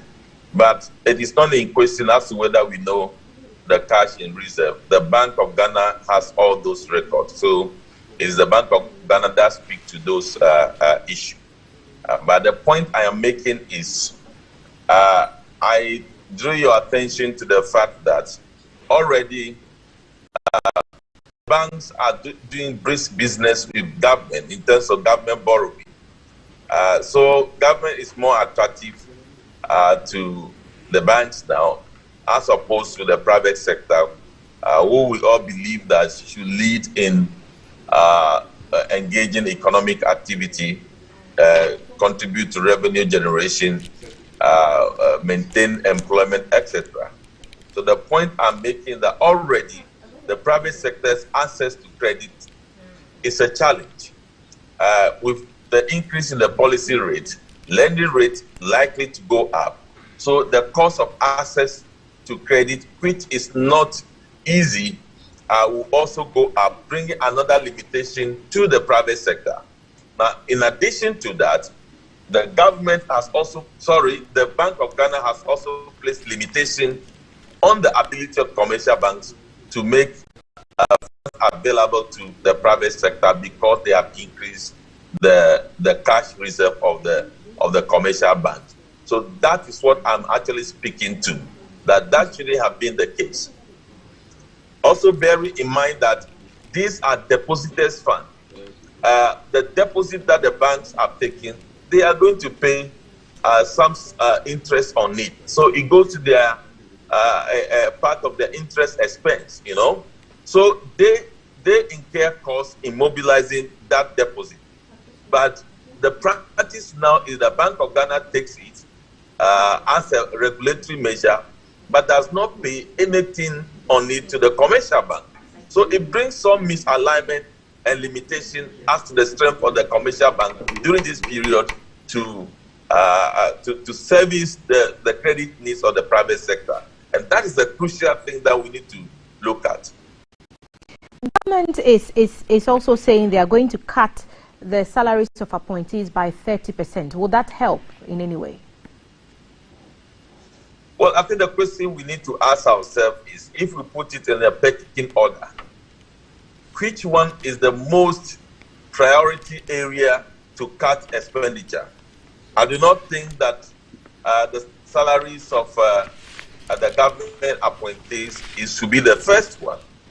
What about looking at ministries which are related, but we are not seeing their work so much? Some of those ministries should go off now, cutting down huge expenditure. Is it not time to put together Ministry of Transport, Aviation, and Rail together at this point in time to realign expenditure? Are we not going to look at some projects that we do know that attempting to engage in them only incur expenditure, and that we will not realize the benefit now? Why not put those things on hold for now? That is where the huge expenditure outlay is. If you deal with that, you are not satisfied, then perhaps cutting down on salaries of appointees of government may follow. And the dangerous thing that they're giving a wrong signal is that, parliamentarians, even though you have your members who are members of parliament, but they are not the one, the government is not the one who employed them directly. They were chosen by their constituents to come to parliament.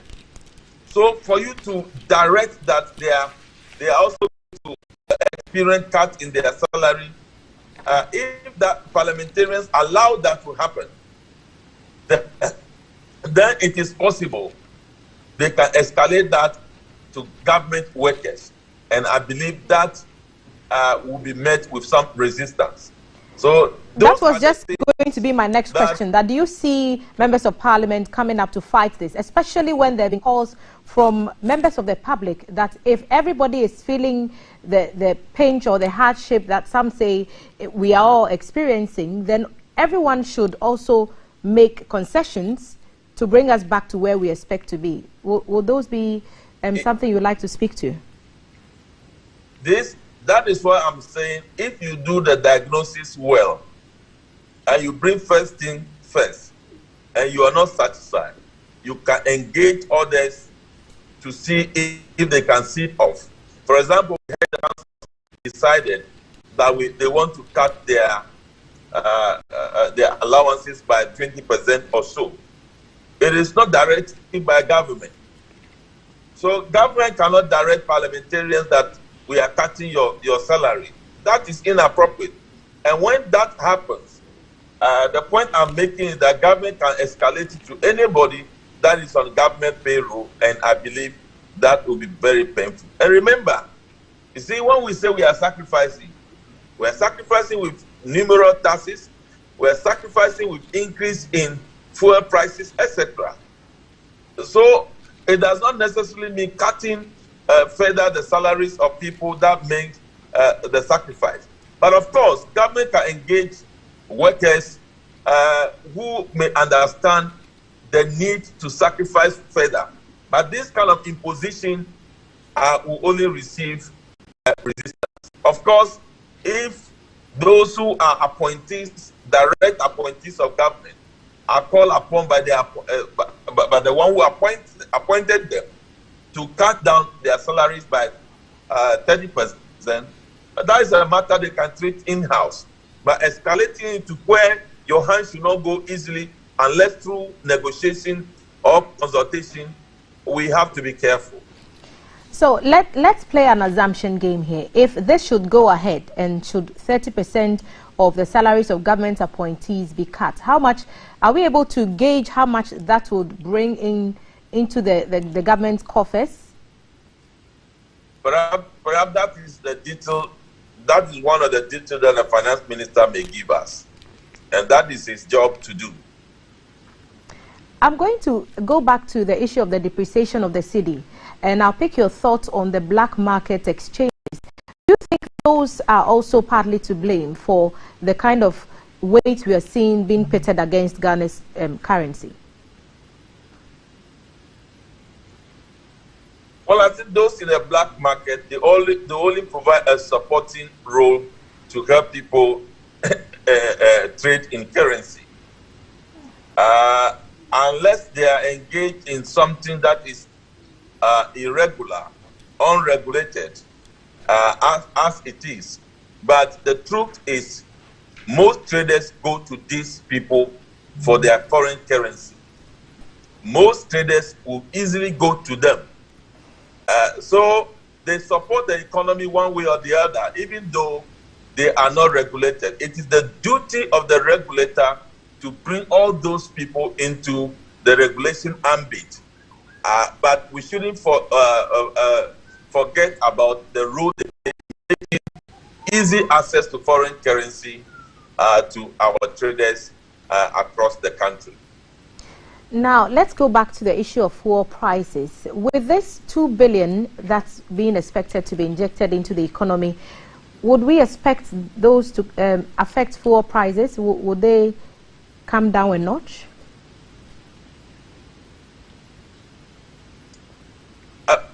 We expect that if that $2 billion is actually released, within few weeks, we should see some stability around the currency. That is the expectation. But the point one is making is that that is not the solution going into the medium term. And the question for us is when and how do we manage our long-term, medium-term? Because this discussion we're having, this is not the first time. You recall that in 2019, there was a rapid depreciation in the country to the tune of about 13% depreciation that year. We did the same thing. We talk about all these measures. We need to come up with long-term program to deal with these issues, but we have not. We are still importing about $200 million value of fish to the country. Between 2008 to 2020, we have spent $23.62 billion to import agricultural produce in the country. What have we done about all this? So that is the issue. So we are able to stabilize the currency somehow by these measures, and we go to sleep. So that should be addressed. There are those who feel that going to the IMF is the immediate solution, and others feel otherwise. Which side would you argue for, and what should be our next line of action if we want to get out of the place where we are now? You know, currently, because of our middle income status, we have multiple sources of getting finances. One is the Eurobond. But because of our downgrade, our access to the Eurobond market is difficult unless we want to take excessively very high interest that will not be in the interest of the country. So if we want to go to IMF, it should not necessarily be in the need for money. As you can see, if you read paragraph 5 of the Bank of Ghana's report that was issued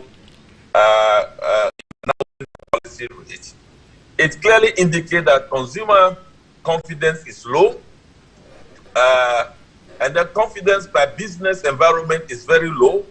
That in addition to credibility before the external institution is also very poor.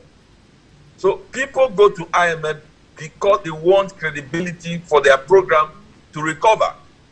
So we should ask ourselves whether we have something on the ticket that will restore that credibility for us, so that we will be able to access funding from the usual sources at cheaper cost for the country. If the answer is no, then you may try an institution that can provide that credibility cover.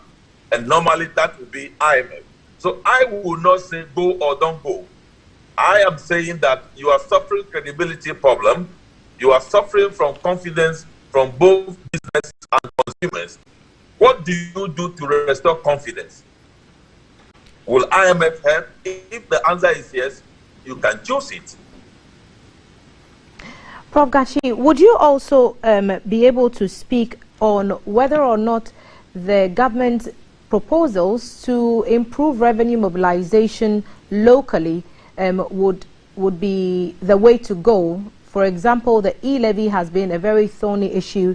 Government has been trying to explain what the tax would be for. Do you think that's the way to go? And how else are we expected to raise the monies we need outside more taxes? Well, I believe the challenge with the e-levy is government. Why I say so is that, see, we all understand taxation. We all know the principle that guides taxation. All the Ghanaians are saying is that this levy does not mimic the principles. Can you transform it to mimic the principle? Government says, no, all that I want is grant me the e-levy to mobilize revenue. And I think that is where the challenge is. Because you don't expect me that when I go to the shop with you, you have your money in your wallet, I have it in my pocket. You will be taxed, I will not be taxed. You see, those are the fundamental issues. If government is able to iron out that, it will measure government ability to raise revenue as a part of government performance. But this time, the approach to the taxation is totally wrong. So if government can actually address that issue, I don't think anybody in Ghana will be against e-levy. So I go back to the second part of my initial question, which is how else then are we expected, or is government expected to raise the revenues that it needs to meet the needs and demands of everybody? Well, government is raising revenue as we speak. If the economy grows inclusively, productively, revenue will increase, you know. So shaping the economy is very important for revenue generation. It's not only about introducing new tasks, but how you manage the economy to expand, to provide new opportunities, and those new opportunities will have implications for revenue mobilization. So So as we speak, we are mobilizing revenue. It's only that we say that if you look at our expenditure outlay, what we are mobilizing is not enough. So we want more, and we want to introduce e-levy. The question is it appropriate the way we want to introduce it? And that is the question. If government can correct that, of course, government can use various means to approve the revenue. The e-levy. They can use numbers in parliament to approve. But what I know in public financial management, when the entire nation, in some research, 81%, some research, 90%, are saying that, look, they don't like the e-levy in the current form.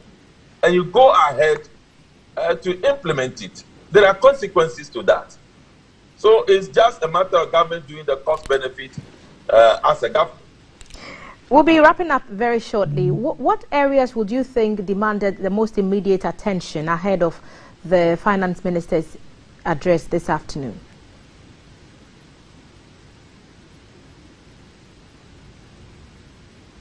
Well, we need to address issue of our debt. That is at this level. We need to get concrete statement to address this matter. Expenditure issue will be high on the agenda. How we can prioritize expenditure so that our expenditure during this period will be considered to be productive. That should be high on the agenda. I also think that what will be hot on the agenda, especially after the discussion, is what exactly will be done to the free SHS, as we say we want to review. What will be done to planting for food and job, as we say we want to review. What will be done to one district, one factory, one village, one dam. Those programs, what should be done to them is very crucial at this point in time to be discussed. Thank you so much. I'm sure we'll have the occasion to get your thoughts again on the economy, perhaps after the finance minister's address. We're very grateful for your time. Professor John Gachi is the Dean of the Business School of the University of Cape Coast, and he's been sharing his thoughts on the current economic situation ahead of Finance Minister Ken Ofori-Attah's meeting with the press this afternoon to explain the measures to Ghanaians, and he's touched on a number of issues. We'll wait for the Finance Minister to speak today, and perhaps tomorrow during the headlines we'll get a bit more into the details that he presented on the floor of that press conference. We'll be taking a break very shortly, but a quick reminder that it's Heritage Month on GTV, and we are all celebrating our heritage, dressing and food, our language, and everything that makes us unique as Ghanaians. Today I'm dressed like a Dipoyo, and I'm called Dipoyo Afi. The that I shared at the beginning of this session is Ahio Tonyenane Loko Ahio Emibi. Ahio Tonyenane Loko Ahio Emibi. And my Krobo people will definitely understand. Birthday shout to Belinda Abe from your friend Cecilia Avoclia at Nafti. She says happy birthday and she loves you. This is GTV Breakfast, and we'll take a break. We'll be back with Your World with Valerie.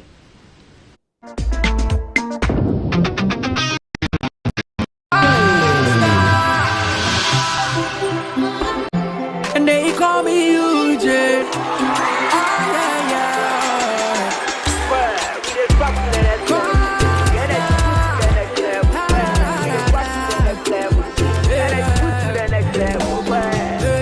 When you need a shoulder to cry, run on my pumpy, so we try our suicide. Yeah, let bygone be bygone. I didn't see what the bottom go do, we go straight to stardom.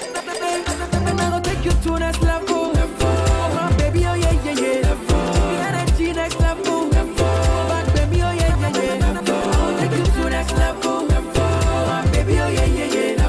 I don't go next level. Excessive drinking can be detrimental to health. Not recommended for persons under 18 years, lactating mothers, pregnant women, and people sensitive to caffeine. This advertisement has been vetted and approved by the FDA.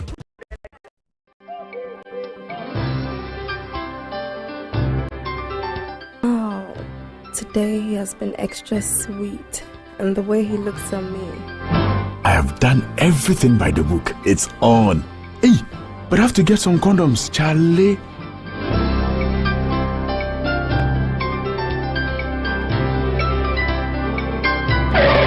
Using a condom will protect you and your partner from HIV, STIs, and unplanned pregnancy. Condoms are an effective way for protection against HIV infection. Don't take risks. Use a condom every time.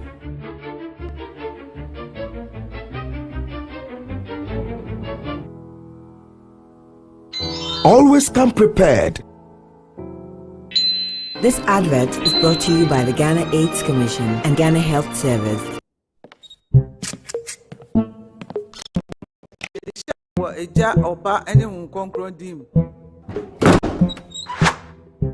The groom is sick. What?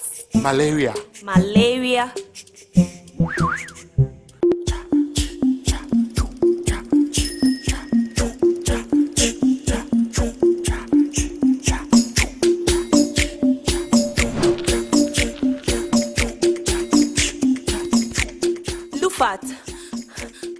Lufat.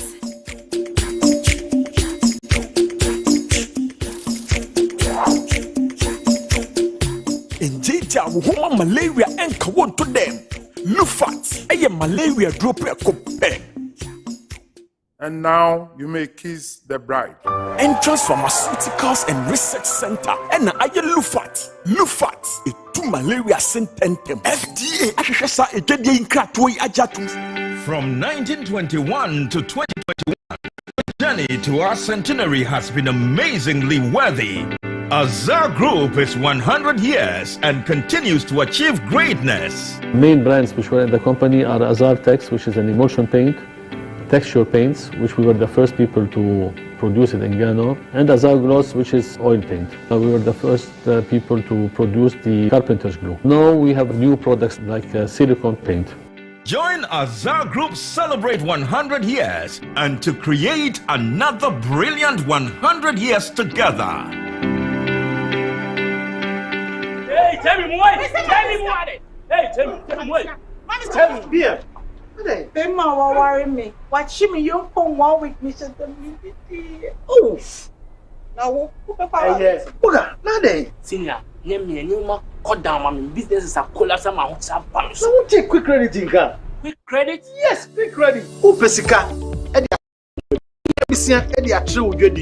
We are government and a private worker. Who pesika they are till hot so. We are busumi ejuma. Who yes sikadi bibin tempai so. Quick credit be ma loan. Am what you an kakra. Na elije sem kese ne say.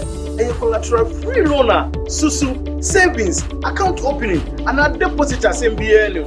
Here and say, Ghana card 2022 year 1 year Juma. Now one hour who need excuse here. Quick credit to 03022 00390 and 05969 20833. Besina quick credit. Good morning, my neighbor. Good morning. Good morning, everyone. Good morning. It's a good morning, and we serve you breakfast. Not just any breakfast. Sizzling helping. Yeah, all the time. Okay, let's take a peek. I brought my spine. There are certain things that we do to help the children with their brushing. And there's much more on offer on GTV Breakfast. You want it served buffet style? On-site restaurant. Complimentary breakfast? Off of your plate should be vegetables. So in my lifetime, I haven't seen Ghana Black Stars being an African couple. Can I show what is written on the box? Yes, definitely. Where's the camera? Stand and turn. So what's your pleasure? Dan Botras, yeah? At that time of the morning. In the first 2 years, your baby.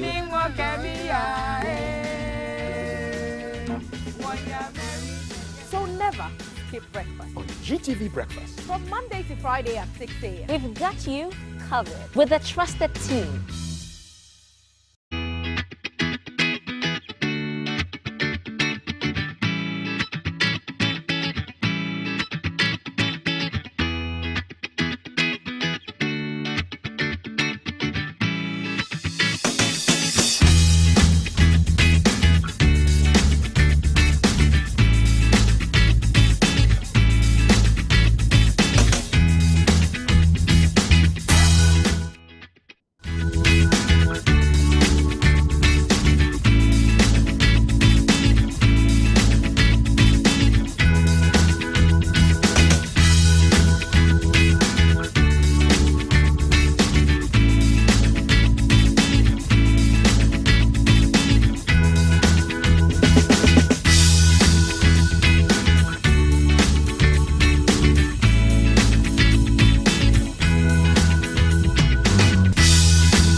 Broadcasting Corporation live on YouTube as the Ghana Broadcasting Corporation. Hey guys, it's Thursday and it's Throwback Thursday, and we are still celebrating the Heritage Month series, and we're taking you all the way back into time, even perhaps back into when I wasn't born. So we are asking you to tell us your memories of the old movies, your favorite old Ghanaian movies, any sick tune, songs, cartoons. So I'm going to give you a break to remember all of those things. The number, we're going to open our phone lines, is 054-366-4264, 054-366-4264. I'll be right back after this quick break from Quick Credit, and then when we open the phone lines, you tell us what your old memories and your throwback edition music is.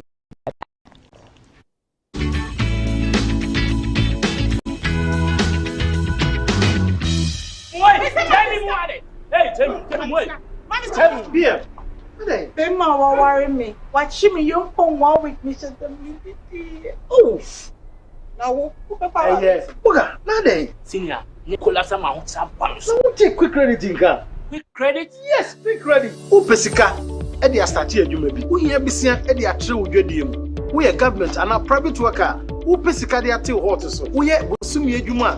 Who yes, Cadia be temper so. Quick credit, Bema loan, and what you are Kakaka. Now, a latest some Cassian said, a collateral free loaner, Susu, savings, account opening, and a deposit as MBL. Here said, Wagana card 2022 year, 1 year Juma, now 1 hour young. Who need excuse here? It was 030 390 and 05969 20833.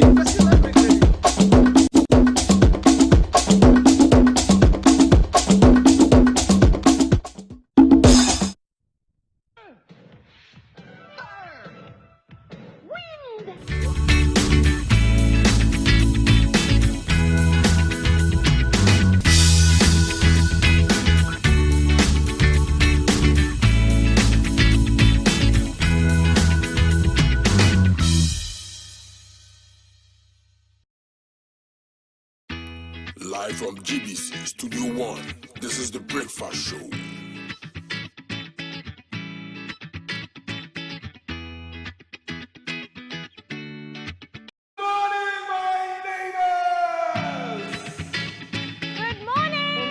Good morning. It's a good morning, and we serve you breakfast. Not just any breakfast. Sizzling helping.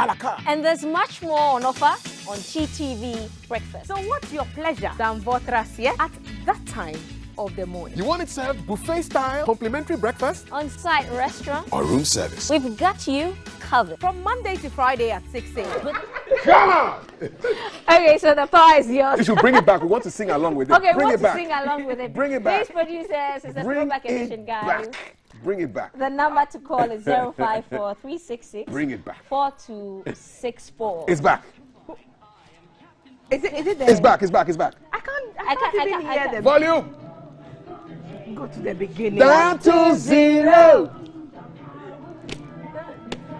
And he's standing on the planet tides. Captain Planet. He's a hero. Gonna change Pollution down to 0. We don't know this part. We want a rap. This is a bad guy. You coming. pay for this, Captain Planet. Give me the rap. We the Planeteers. Yeah. You can be one too. But saving our planet is the thing to do. Yeah. Looting and polluting is not the way. Say what? Hear what Captain Planet Come on. has to say. Hey. The power is yours. Half of the studio doesn't know what is happening, man. They're wondering, what is wrong with these we guys? have a caller. Swear, Good morning. Our youth was good. Paul is confused. He doesn't know what's happening. Good morning. Thank you for calling GTV Breakfast. What's your throwback edition? What do you have to say? Charlie, life was good. The guy self confused. We can't Turn hear down you. the volume on your Turn TV down the set, volume perhaps. on your TV set. Next caller. No, okay, we'll have to drop the call. Next caller. Is there another song coming? Another six? Yes, we have. Who else? So in my house, we lived in a compound house back in the day. So we had all the characters.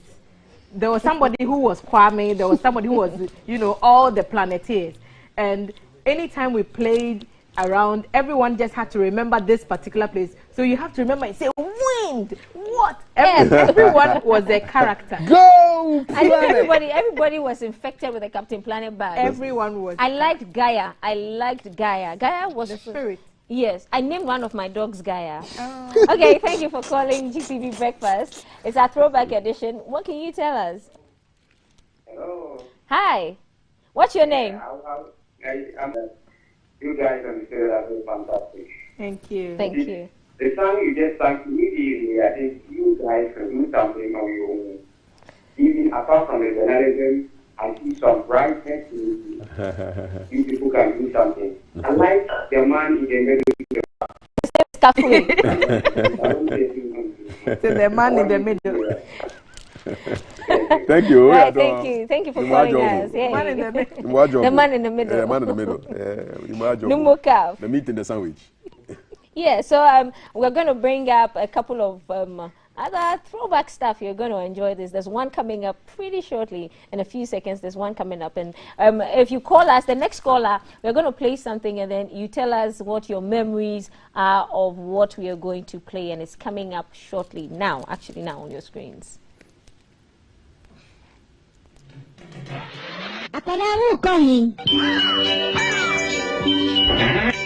Mommy, madam, my call library.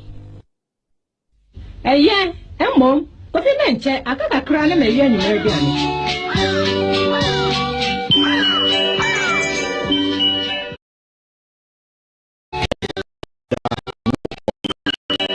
May call library. And Yagro, I've been a woman.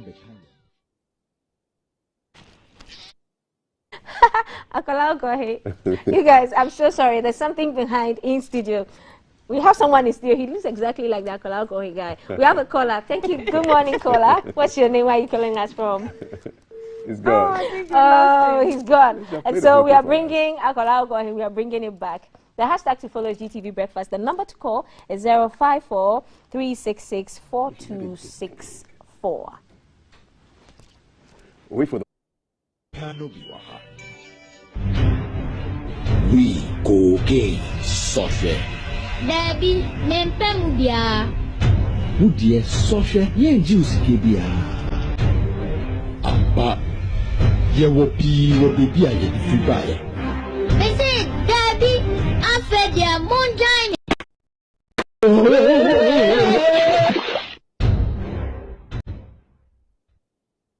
We have a caller. Good morning, caller. What's your name? I'm Benedicta. I'm calling from Kumasi. Benedicta from Kumasi. Whoa, okay. Speak to us. What do you remember about that? That's why I'm calling. That's what I have. They wanted to do the side. That's why I think maybe I forgot something, but they wanted to start the side. They wanted to not the side. Okay. Are you sure they wanted to kidnap the child? We want to introduce him to things. Okay. Well, what again do you remember? Do you remember any of the old movies that GTV used to show, perhaps? Yeah, things we do for love. Ah, things we do for love. Thank you for calling us, Benedicta. Have a great day. Thanks. So it's our throwback edition, guys. Do you guys remember this song? Sekina? Yes. Oh, Sekina. My endless love for you will remain. Yeah. What? My endless I just remember. Sekina, oh Sekina, my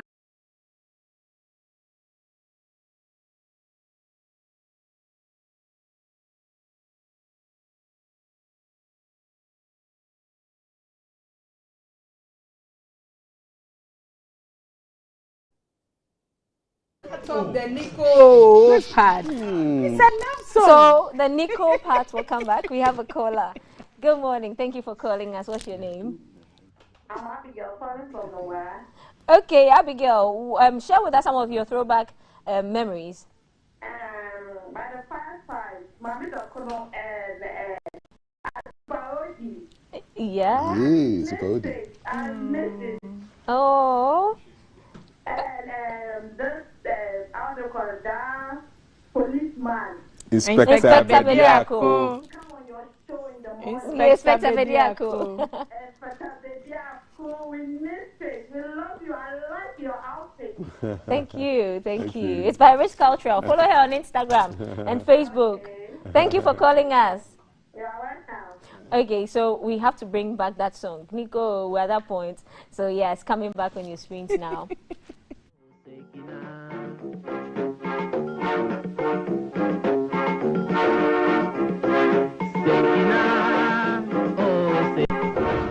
What you be saying? Yes. Imba mama care boakesu. Obi nwe. Menenkele wo trouser kome.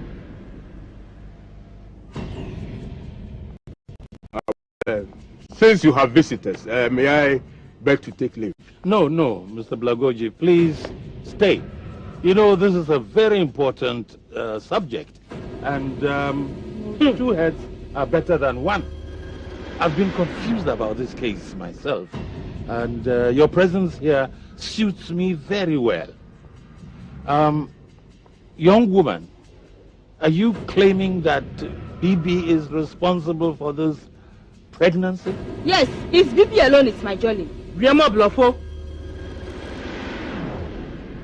And what is BB himself saying about this problem? He say it's not him, but it's him. I know too much say it's him. And so all the time, he don't want to see me. And me, I'm telling him that if I born, I must to bring the pikin come for this shian. Remo Blofo. Nie, inke, Kenny na BB. BB shian name. Into kojo, rabida. Ne koe kishima hanzi na buafa. Ne kele fa baba inshanem. Ne chele ne monye ka fioni e. Kenya le nya bia na ba kenye. Infu asan kwa shia ni femo. Minimum force and kind of blind and trash and any few. This must come with that. Yes, it has to. Can you spell it? I can smell it. Can you spell it though? MTCHEE. The longer you. The longer than. I'm just glad I saw two words are better than one in there. Yes. You can't hear them. That's what the Kobos will say. We have a caller. Are better we than have one. A caller. Good morning. Ago. Welcome. Yeah. Thank you. I'm calling right from Oyarifa. Okay. What's your name, please? Godwin. Okay, Godwin. Share some of your memories with us. Yeah, I really enjoy this, month.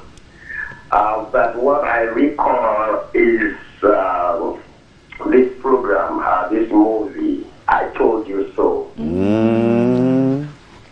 Yes, I Told You So. Those days I remember that we don't have TV, we have to go to somebody's house and peep through their window or to their gate, just to watch that TV, black and white TV. So you guys cannot go away without showing I Told You So. Yes. We'll bring it back another 2 hours. Before the show ends, I'm sure we'll give you a snippet of that. We need another 2 hours. Yes. Okay, so don't go off. I want to take a photo with you someday. Or maybe lunch. You look into mine. Thank you. Can you recognize this person? Do you know his name? Amate. This is Amate Pio also. Right. You get. Oh, that's Mac Jordan. Mac Jordan Amate Pio. Yes. Mac Jordan Amate. Yes. Yeah. Right. Yeah. Thank you for calling us. Have a great day. Titi, right? No, that's not Titi. Yeah. I told you so. That's what I got Waribo. Nope. Which one is that one? I told you so is which one? I told you so is at the guy came from Nigeria and came to marry Rosina with Alaba stamp.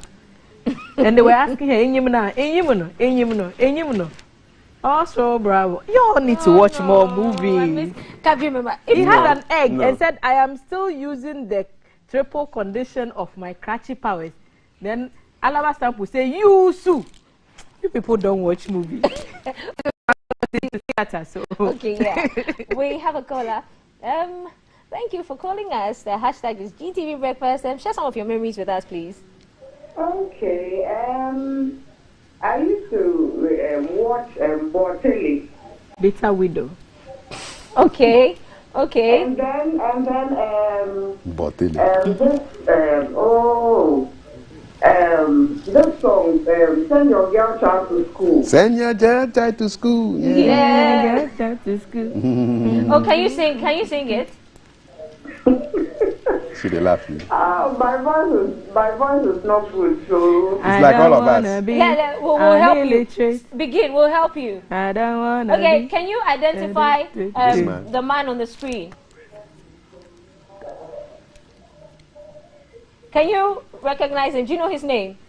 Yes, Blue Riverford. Oh, you got it. I think you are throwing Hunk of this time. Yes. It was a hunk. Thank you for calling us. Everybody's Have a great crashed. day. Yeah, it was a hunk. Big time hunk. Everybody's crashed. So in today's world, this would be today's. It's like Majid. Maybe. Yes. Everyone loved Dumelo or something. Yeah. He was just huge. Everyone was loved huge. him. Oh, I miss him. I've seen the Bortelli movie though. Bortelli. We're about to put something on your screen, guys. So hey. Let's go.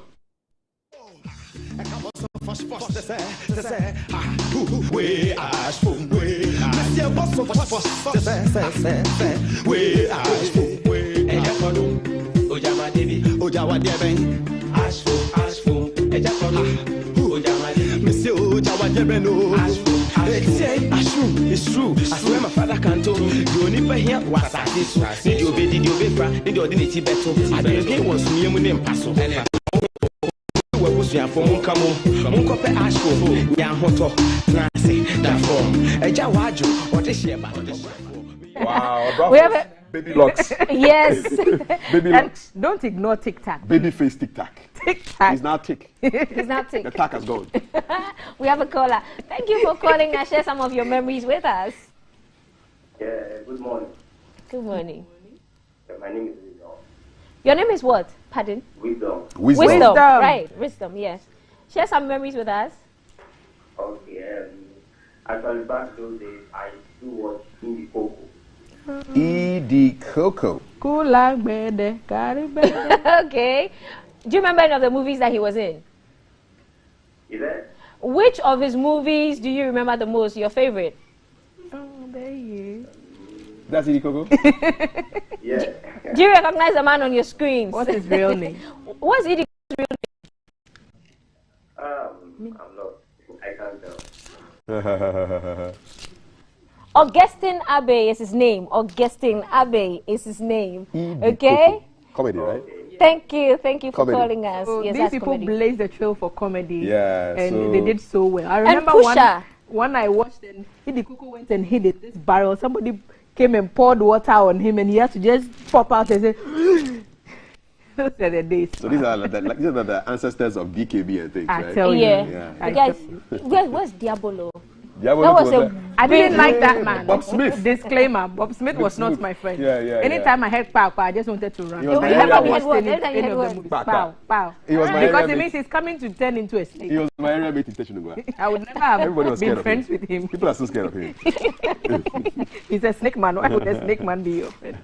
Those were the days, though. It was quite interesting. Keep calling 054 264. There's a caller. Thank you for calling us. What's your name, please? My name is Ro, calling from Madina. Okay, share some memories with us. Apart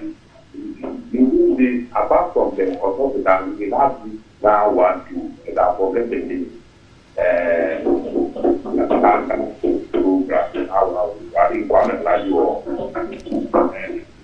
Apart from the hospital, we have one to that one is in Ghana. We go to watch that one. Showcasing Ghana. Showcasing Ghana. Showcasing Ghana. Do you remember any of the characters? Ata Mensa. In the 70s. Okay, but here's what. I mean, you're still watching us. Guess what? You can still catch it. We do show some of the episode. go on Obonu TV, you can catch some of them. Atamensa, Ayoko was a problem woman. Yes. Always causing Atamensa grief. Modern day who?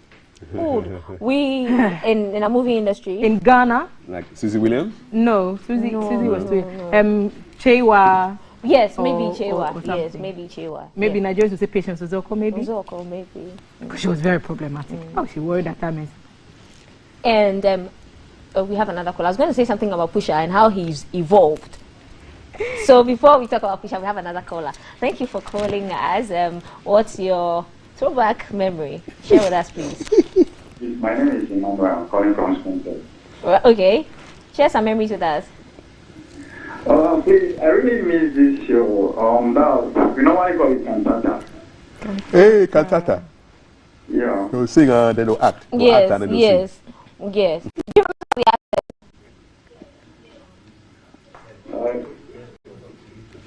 Cantata. Oh, you ran away. You ran away. I think my favorite cantata episode was the one someone died. And they would come back and say, they kept coming back. Almost every, and there was quite a number of them. So it was part 1 up to maybe, I don't know how many. And every time the ghost will come back and say, I shall return. Then you go. Alright, you were really okay. Like one TV station, so everybody watch the same thing. The same. Yeah, so we have a throwback video. It's coming. I know this one. I know this one. I love this one. I love this one. It's coming on your screen now. Drop. The bug killer's people try on me or a pushover. When are you folks gonna learn? There ain't nothing tough as me. Nothing! Why should I be a... Nobody kills more bugs dead than Raid. And nobody does it deader. When it says Raid, it kills bugs dead. Hey, my honey Gucci. Hey, honey Gucci. I said, oh, honey. Oh, honey, come here. Hey, honey, I'm coming. Oh, Charlie, honey, this guy didn't have to go. Hold up, I'm coming. Okay. Oh.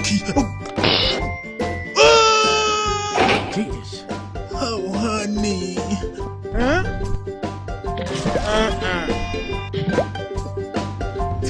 No. Oh, thank you. Hey, honey, Coochie, what's up? Now, your time and anywhere for only $3. Sun is burning, you are yearning. Something cool just for you enjoy.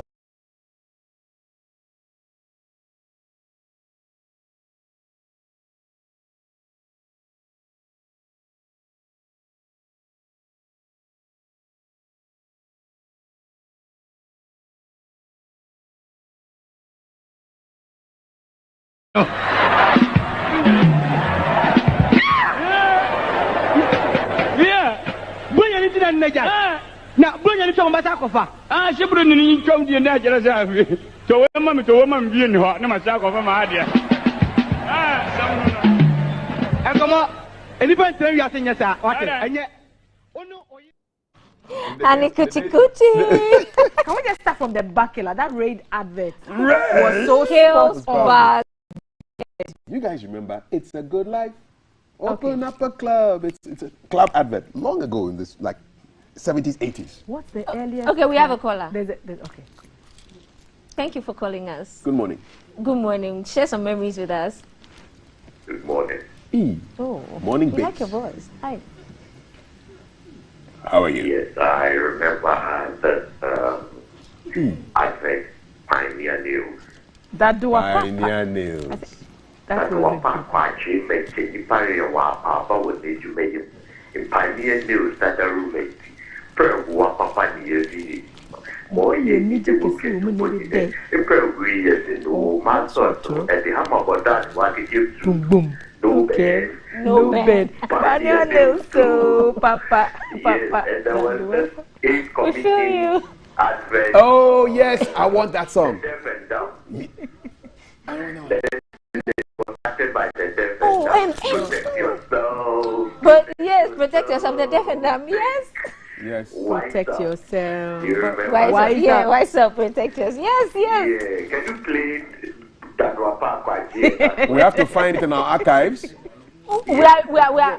Go find it. Yes, we are looking for it. We are looking for it. Wow, you have. It's not on. It's not in. I love that one too. That's Stop. He's on a, what do you say that again? We missed you. What you said? Whoa. No, There was what? Protect yourself. Protect yourself. Wise up. I remember. Yeah, the guy did something. You got it. You brought us some good memories. Thank you. It's coming. It's coming. So watch your screens now. Thank you for calling us. I mean, face people's cars and them things.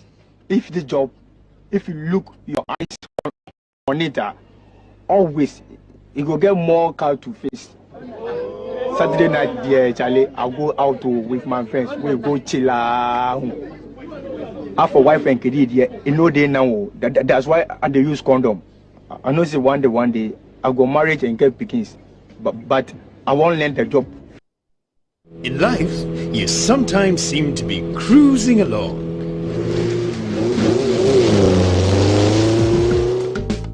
But just when you least expect it, things could go horribly wrong.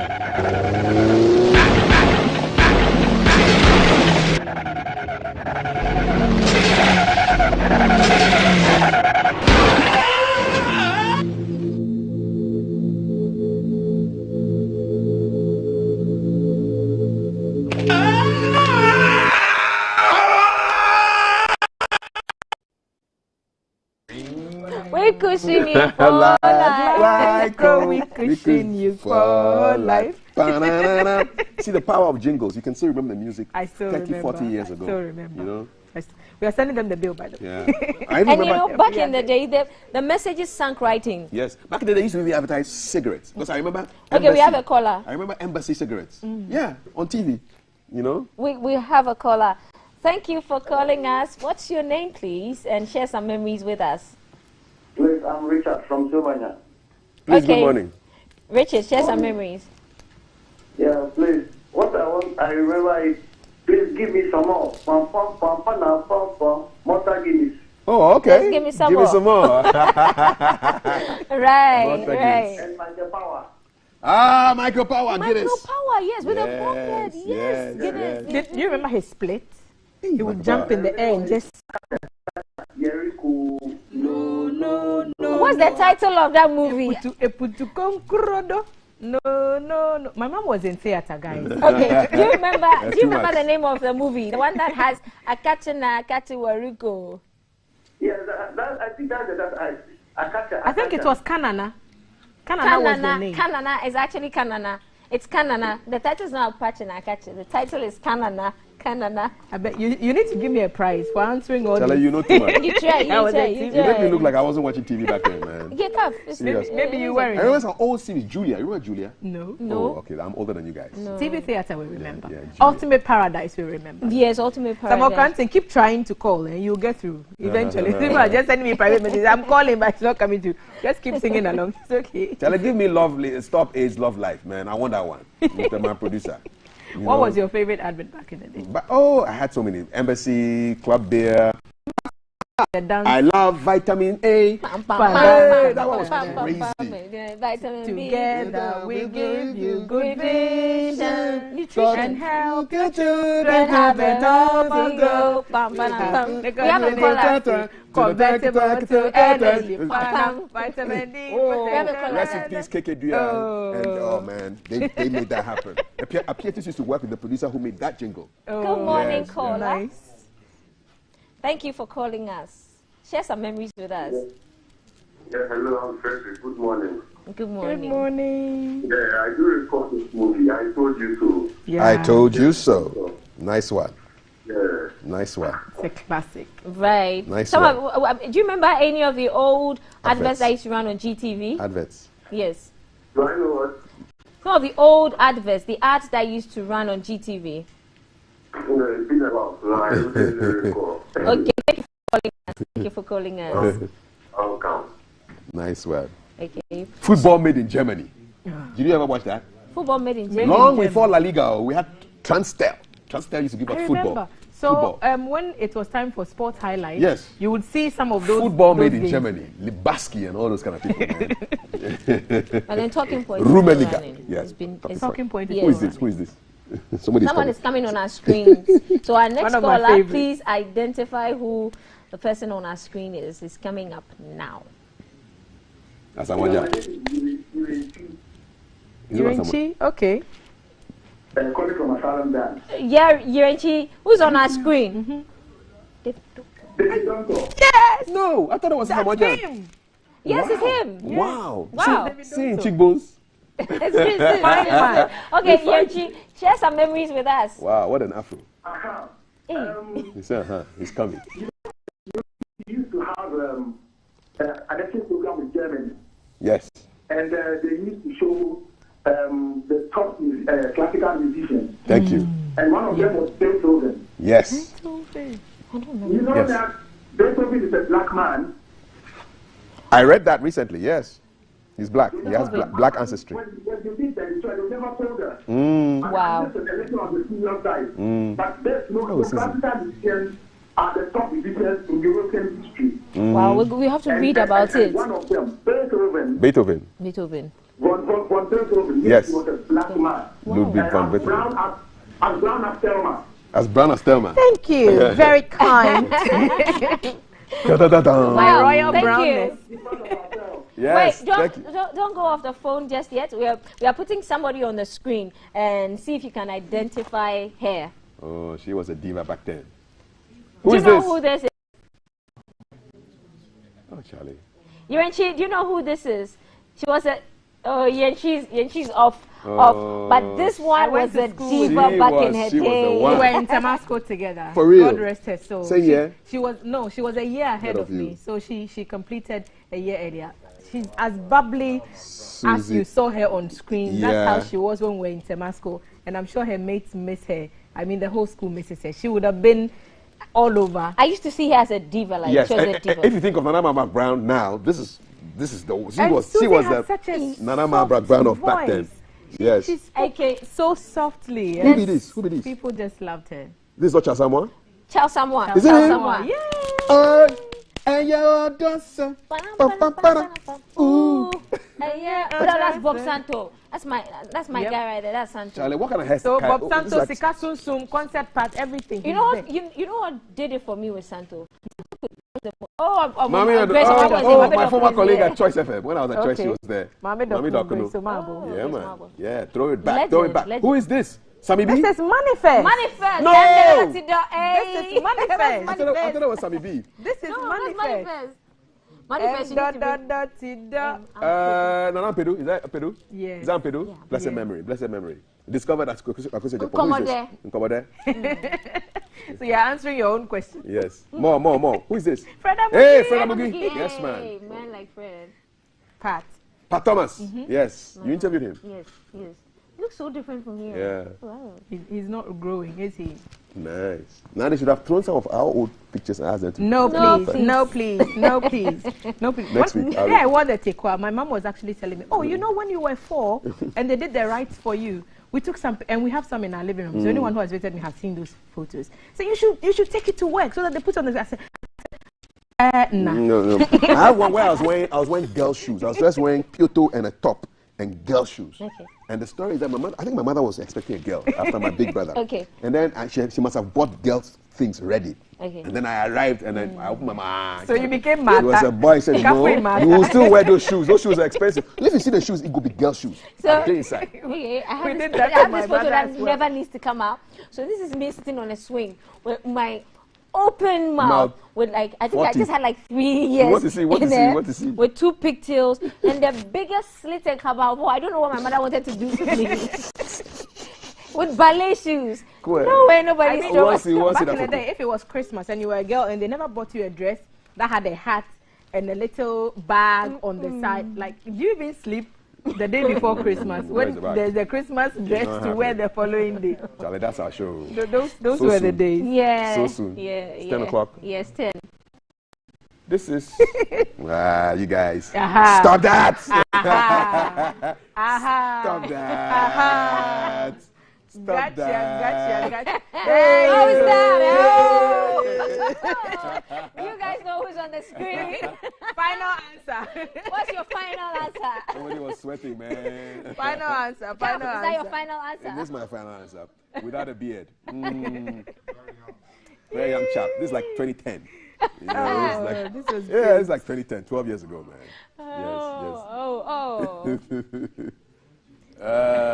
I'm sure he'll call a friend. This one looks like he'll call a friend. The guys are not.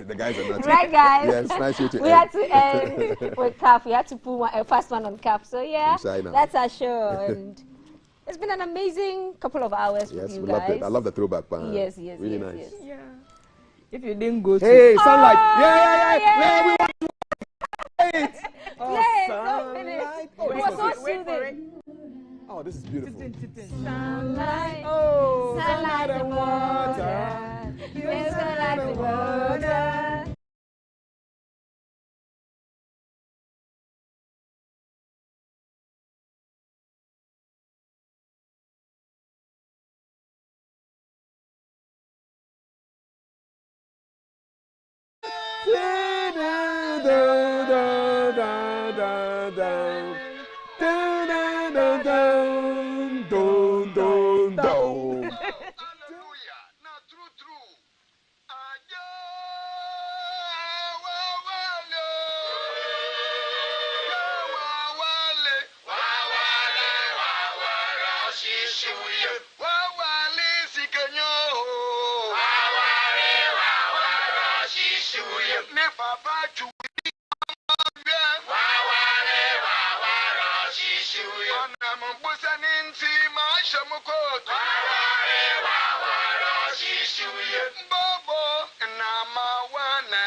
Team. So never skip breakfast. On GTV Breakfast.